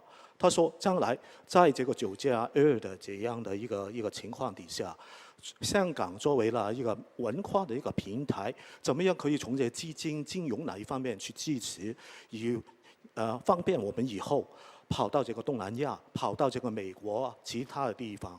其实这样的一种大的文化的一个分图很重要的。我觉得我们香港现在就是把好多东西分为经济就是经济。然后商业就是商业，金融就是金融，文化就是停留在某一些东西是文化，其他的东西可能就是跟文化没有关系。我们是有我们的 Empress 的，我们是有我们的故宫的，但是你知道这些学生去故宫，有时候他跟他有一种距离感。为什么呢？学生去到这个故宫，他看见哪些东西，但是他不太明白里头放的是什么文化的东西，所以这一类的活动需要有一些人去解读。我们可以做的就是把我们祖宗传下来的这些好的东西，怎么样用中国的故事去讲出来。举一个很简单的比方，有什么可以跟“一带一路”有关呢？我一想就想到了，在我的收藏里头有一个叫什么呢？金盘。这个金盘是唐代的金盘，它里头有一上的这个末节。我讲这个末节，可能大家都没有这个概念。但是这个马卡拉，要是你问这些印度的朋友，你问这些印尼的朋友，还有问这些就是中国的朋友，他就好清楚了。这个马卡拉的东西，就是一条鱼龙。这个鱼龙呢，就是什么呢？保护海上的这个丝绸之路的这些商人来去的，在船上面，他们很崇敬的一种图腾。这一种马卡拉的东西而且我觉得很有什么呢？佛教它的意义，因为它来到我们中国以后我们给它一个名堂，我们说这条鱼龙是佛祖释迦牟尼保护海上的渔民的。像这一类的这个宝藏，可以用一种中国的故事，它是从这个扬州出发，然后去到广州，然后去到这个南海，经过这个马六甲，然后去这个印度洋，经过这个阿拉伯海，然后去这个欧洲，这就是一个“一带一路”很平常我们可以看到的一个轨迹嘛。所以像这一类的产品，为什么不好好的去推广？让不同地域的朋友他们有一个交流互动的机会了。这一种比较软性的这个交流，我觉得呢，比这个书本上面呢我们可以看见的东西还要活泼，还有它的生命力。举一个这样简单的比方，大家就已经可以看见，我们文化跟文化之间有时候呢有一些隔膜的。比方说，我要去到这个阿拉伯，我不知道怎么样跟他们交流。但是呢，我拿一件东西，我说：“哎，我们这一个唐代的这一类的宝贝的陶唐，可能跟你们的这个信仰有一点关系的。”他就马上有一种感受。哦，我们大家对这个 culture 都是 commonly shared 的，这就是好重要的这个东西。我举这些例子，就是告诉大家，文化的东西你可以说很难去做。但是呢，你有一些中介的时候是很容易做。但是怎么样去做呢？要是我拿着这些好的东西，我是不是自己去什么地方都可以啊？不能够，因为第一，这个 marketing 是很重要。我们要有一个 strategy， 怎么样把这些好的东西，通过可能银行的接受，通过一些商人的一个推荐，我们可以去到更远的地方。我觉得我有一个 mission， 这个 mission 很重要，就是我很希望把这个文博跟这个教育两方面的加在一起，这就很重要了。因为我们不单单是说 museum 那些东西，在我们的床架里头，其实有太多精彩的东西。我们不要单单看这个钱的问题，就是看它怎么样推出去的时候，我们可不可以呢？法国的罗浮宫去比较一下了。大英博物馆它也拿到好多我们中国的好的东西，而且日本的京都那一方面，他们保存这个 tangible 跟 intangible culture 的东西也是好多啊。为什么我们不可以跟他们有一个 dialogue 对话了？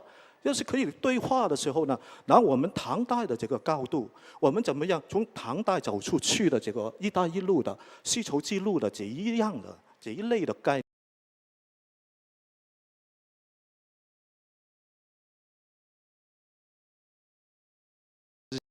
相当的宏大啊，希望有一天能够真的把教育跟文博综合在一起做。那我这边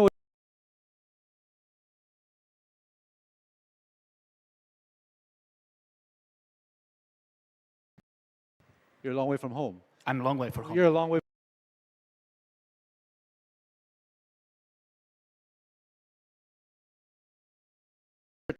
Title, you're more research international politics and economics. But our forum, this part, you should have been on that last forum, which talked about finance and economy. But this forum is about cultural exchanges. Can you, from your research, from your expertise, from what you've done in terms of studying and researching this Road and Belt Initiative, what can you tell us about cultural exchanges between maybe your country, Serbia, Eastern Europe, Baltics, all the way to Asia? Can you tell us, can you share with us? Yes, sure. Thank you for having me here. And I wish to extend my congratulations to you and to Bohemia Group and Magazine for having this forum organized. It's amazing, indeed, amazing event. Thank you. So as you said, I work at the Institute of International Politics and Economics, which is one of the oldest institutes in Europe in international politics and international relations in general.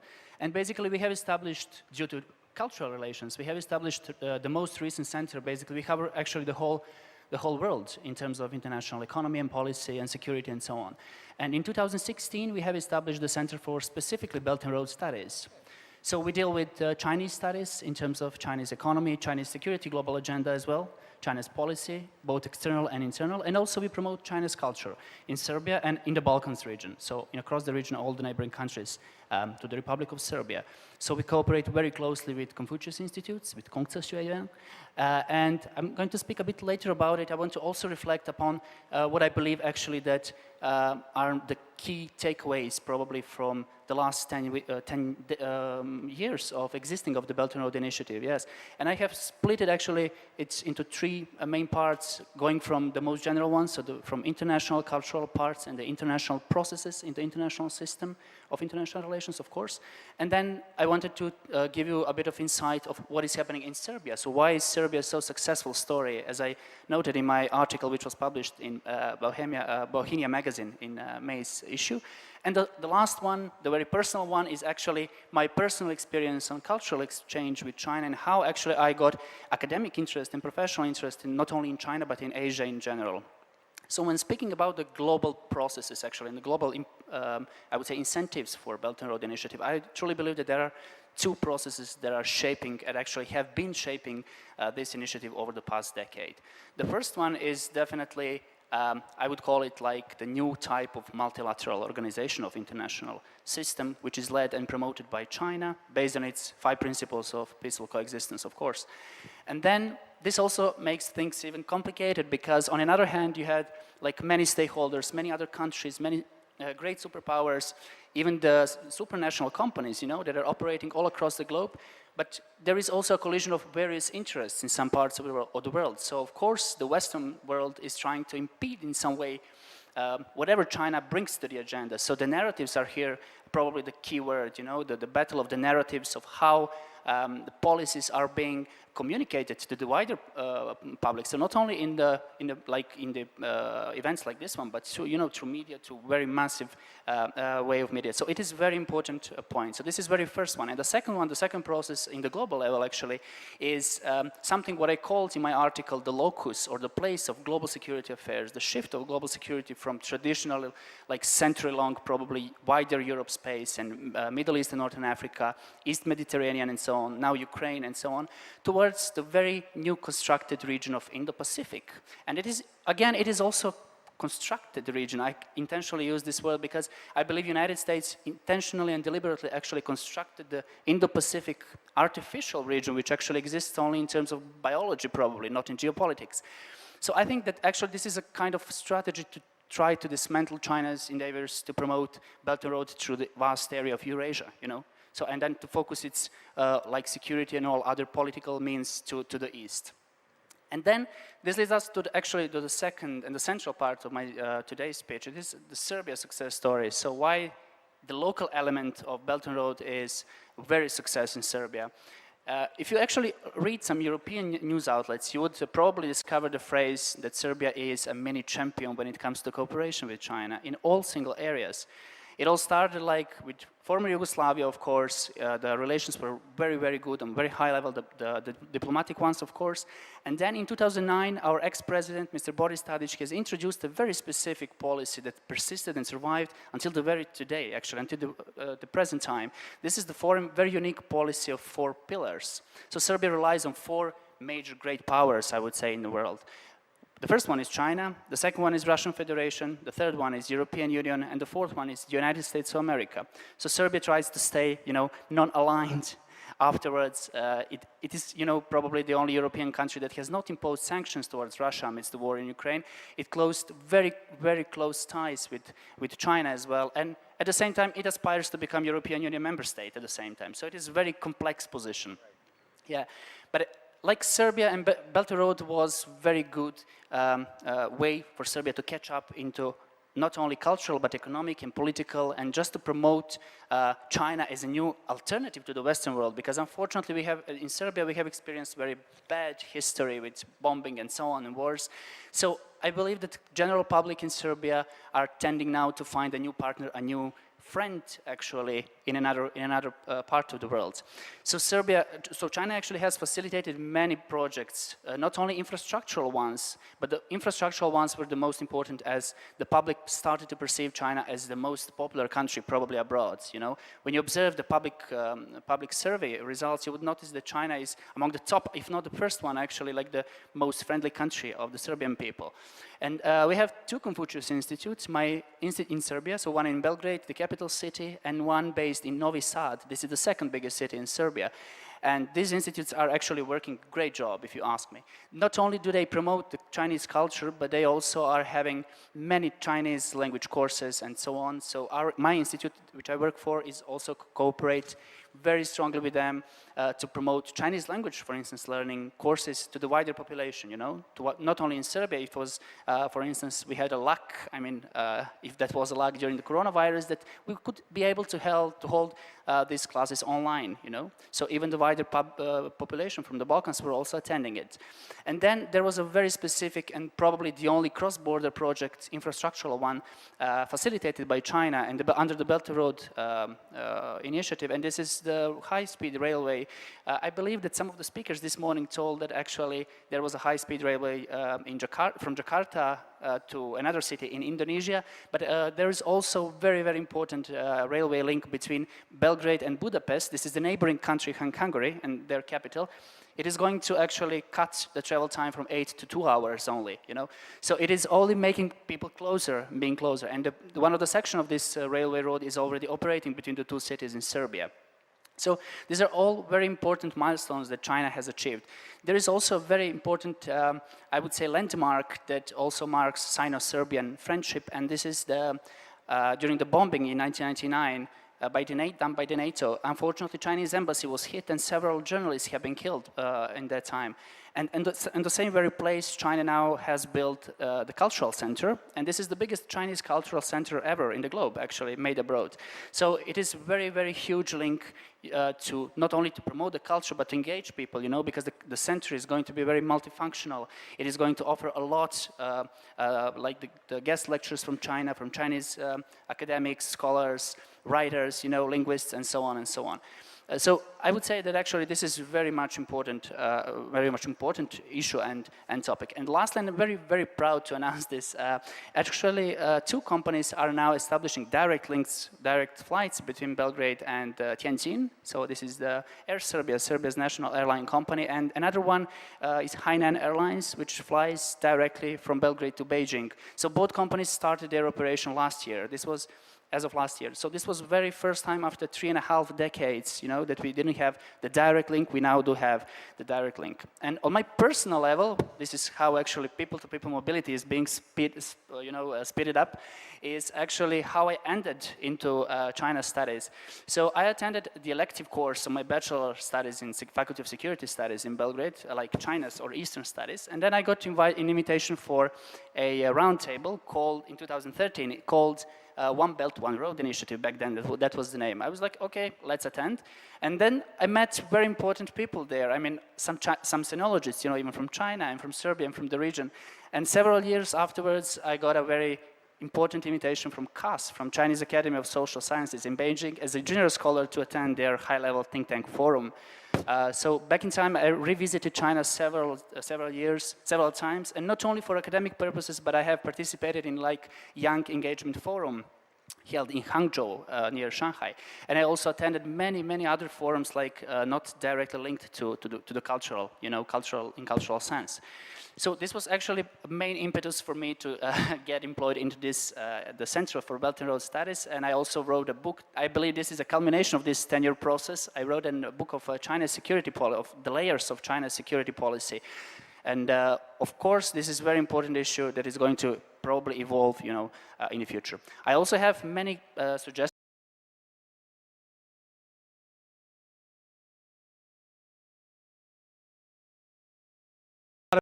Of information, very quick, very fast. 那我们现在想再请严小俊先。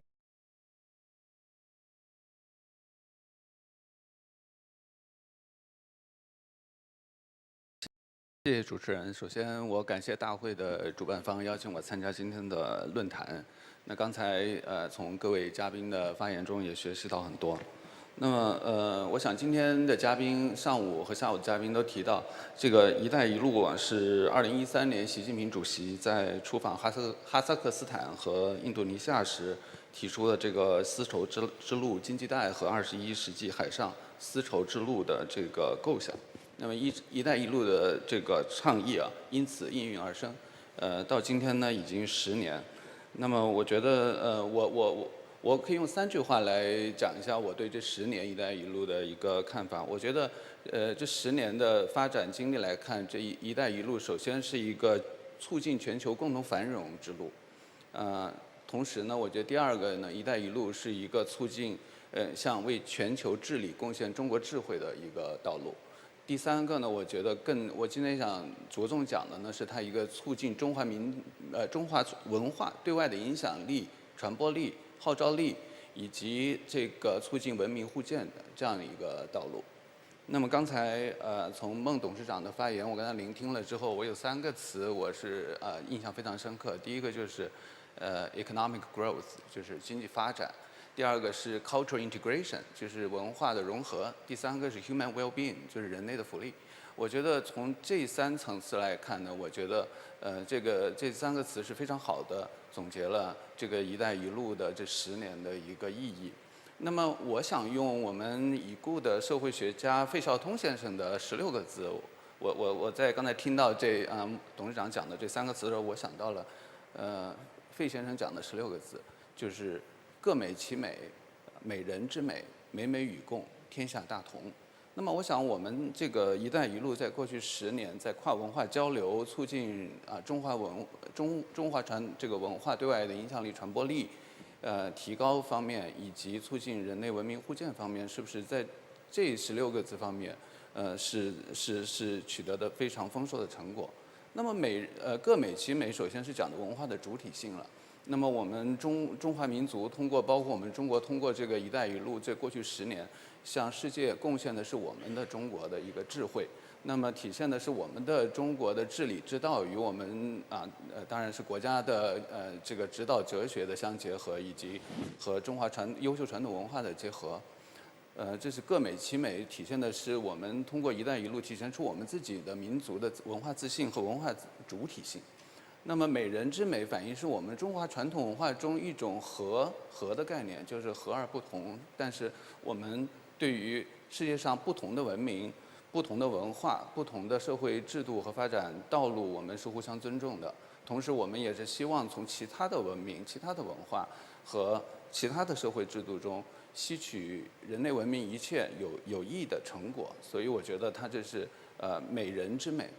那么，美美与共的意思就是说，我们文明有不同的特质，但是不同的文明不应该互相冲突，不应该就是筑起高墙小院，互相分隔、互相遏制、互相对抗，而应该互相学习、互相融合、互相交流。所以我觉得“一带一路”起到的也是这样一个美美与共的一个作用。那么最后要达到的目标就是天下大同。那么我们领导人也讲过，要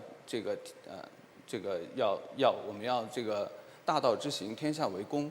那么最后我们要通过“一带一路”建立一个跨文明、跨人类不同的国家的这个区隔的一个人类命运共同体。我想最后是不是还是落脚点，还是刚才董事长讲的这3个，一个就是我们要有共同的繁荣，就是经济要发展，文化呢要 integration 要融合，然后呢我们经济发展和文化融合的最终目的是为了实现人类的共同的福祉，那么就是说是 human well-being。所以我在想，我们过去10年“一带一路”，我的体会是在这个。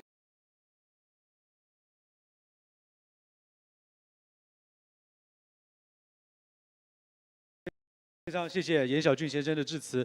我们刚刚谈到很多，就是过去10年这“一带一路”的一个变化，它的成果，它的影响。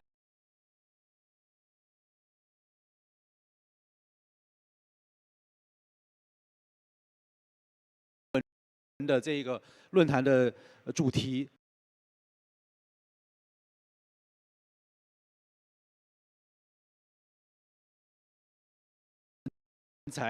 抢人才，同样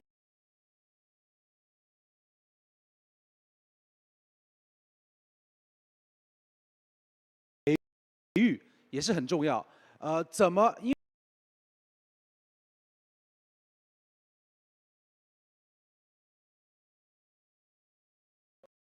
稍早前我们在这个金融经济论坛。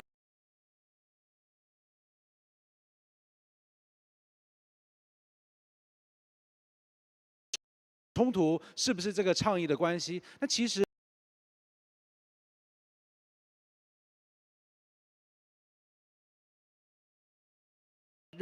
人文交流其实是除了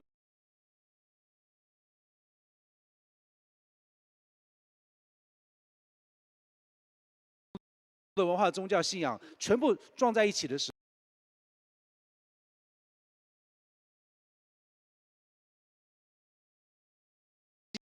因为当年他参加了一次的某一个“一带一路”。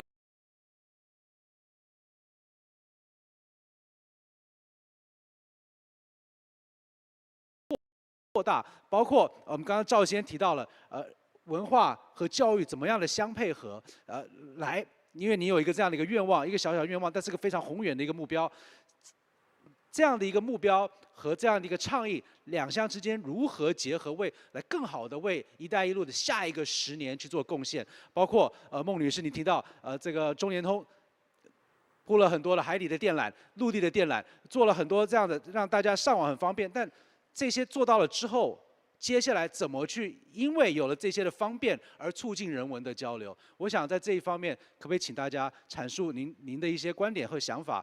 谁先来都可以。对，要不然我先讲哈。好。对，我也用中文，我觉得讲的充分一些。实际上比如说，如果我们这个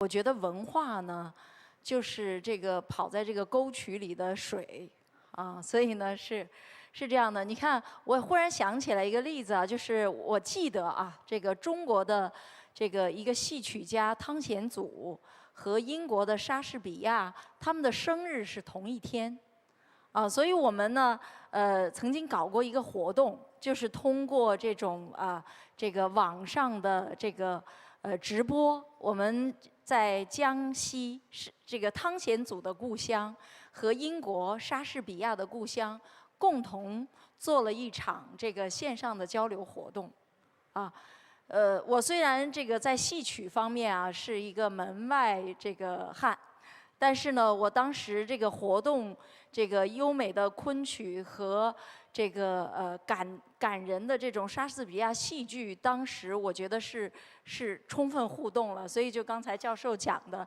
美美与共，啊，所以其实我觉得这里的空间确实是非常大，啊，“一带一路”很重要的一个词，就刚才这个它就是通，啊，它通“一带一路”最重要讲的是五通嘛，政策的沟通啊，这个设施的联通。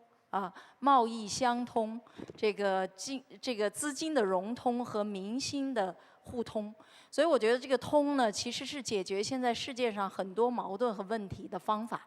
而且我很相信，我们这种数字的基础设施和服务，以及跑在我们这种基础设施上面的这种文化的交流，啊，会在未来。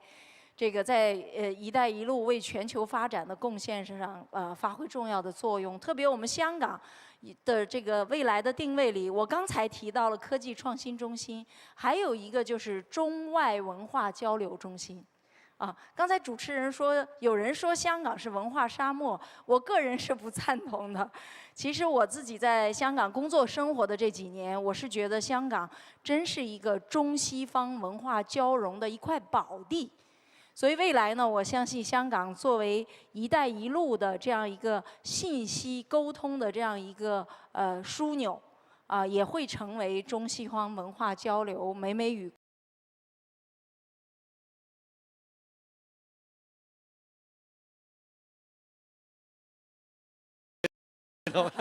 好，谢谢。请问有没有？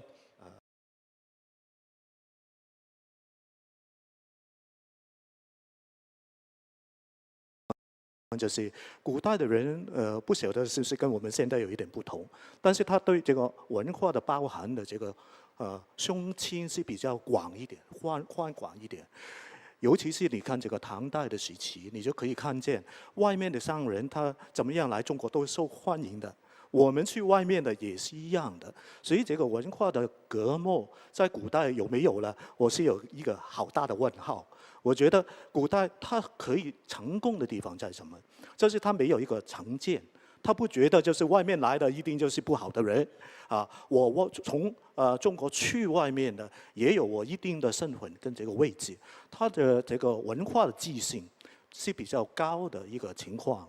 所以像这一类的东西，我们要学就是学古代的这种经验啊。我觉得这个“一带一路”文化，它不是一个很现代的概念。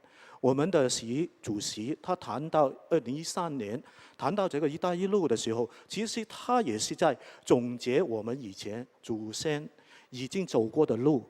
他怎么样跟外面交往，我们就用这一种情怀去跟他们交流，这就是很好，就是好像我们说的平常心。我们是用一种平常心跟人家去做生意，跟人家去谈我们的文化，跟人家去沟通一下。我们可能有我们的问题，但是我们勇于把我们的情况告诉外面的人，这也是一种沟通的方法。不一定说我们自己是很成功，不是这样，而是告诉人家我们现在中国的位置是怎么样，我们面对的挑战在哪里，这是一种很好的文化交流了，我觉得。Would you like this? Yes, please. Well, very briefly, I believe that here the crucial and key word is actually narrative, once again. Why do I believe so? Actually, if you're observing like the European media stage, media outlets, there are no Chinese media there.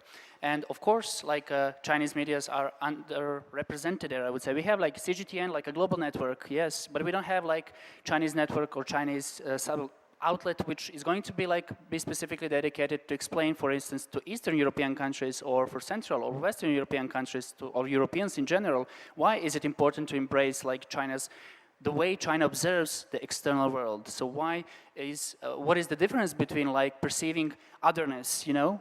So this is why I believe that actually it is very important for the sake of transparency also of the BRI projects, not only cultural ones, but infrastructural ones. There has been a lot of, dilemmas of whether these projects are actually good or bad for the people in European states.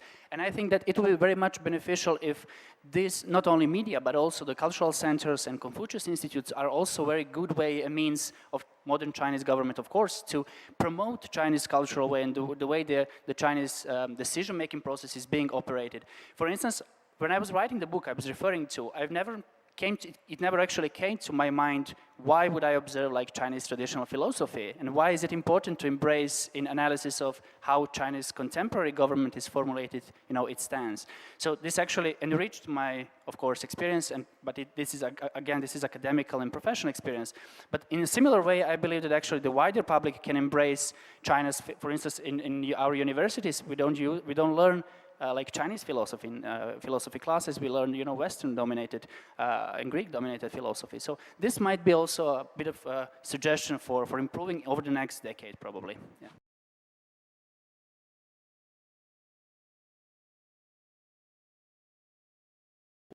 我就是两个故事，我第一个是我觉得这个“一带一路”啊，确实是一个文化互通之路。那么我也同意，赵老师刚才讲的，就是说我们在对外讲中国故事，我们在对外通过“一带一路”增加中国文化的影响力、传播力的时候，我们应该是一个真诚的，我们应该是个完整的故事。那么，我是香港大学的老师，但是我呢也是应邀在哈萨克斯坦的国立大学指导2个博士生。那么他们是进行中国研究的，他们研究中国的。我对他们的要求也是说，我说你们不但要了解中国的成就，也要了解中国碰到什么困难，以及我们对这个困难我们提出的是什么中国解决方案。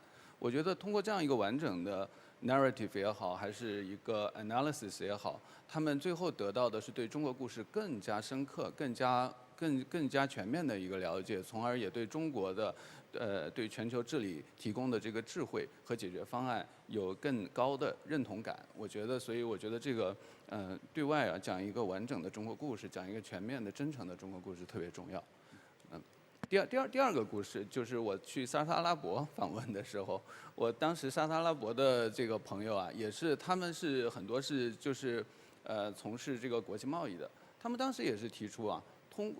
在没有接触之前，他们对中国的企业、对中国的这个市场整个是不了解的。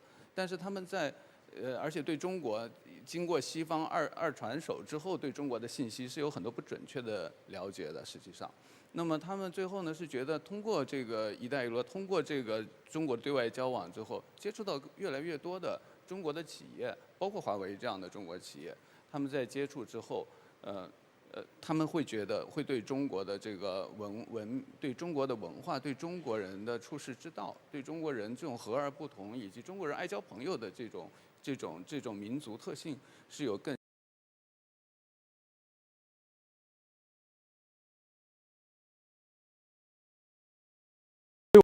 我们这一段人文交流的论坛全面的了解，做人的平常心，联通 ，narrative， 话语权。好，我们这个论坛到此告一个段落。我们再次谢谢4位嘉宾为我们为我们带来的这个真知灼见，好吧？掌声谢谢。好，我们一起合影好吗 ？Let's take a photo。Stand a little closer， 站靠近点。好，请看前面。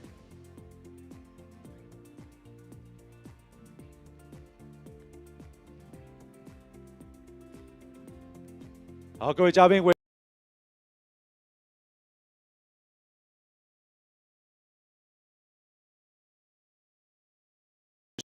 是，我们再次谢谢几位嘉宾，请你们先回台。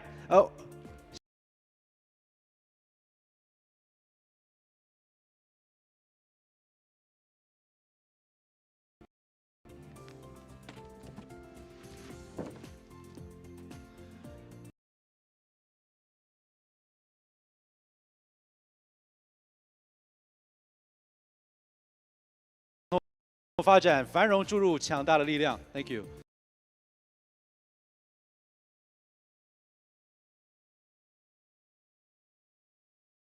中国的智慧、中国技术、中国的方案，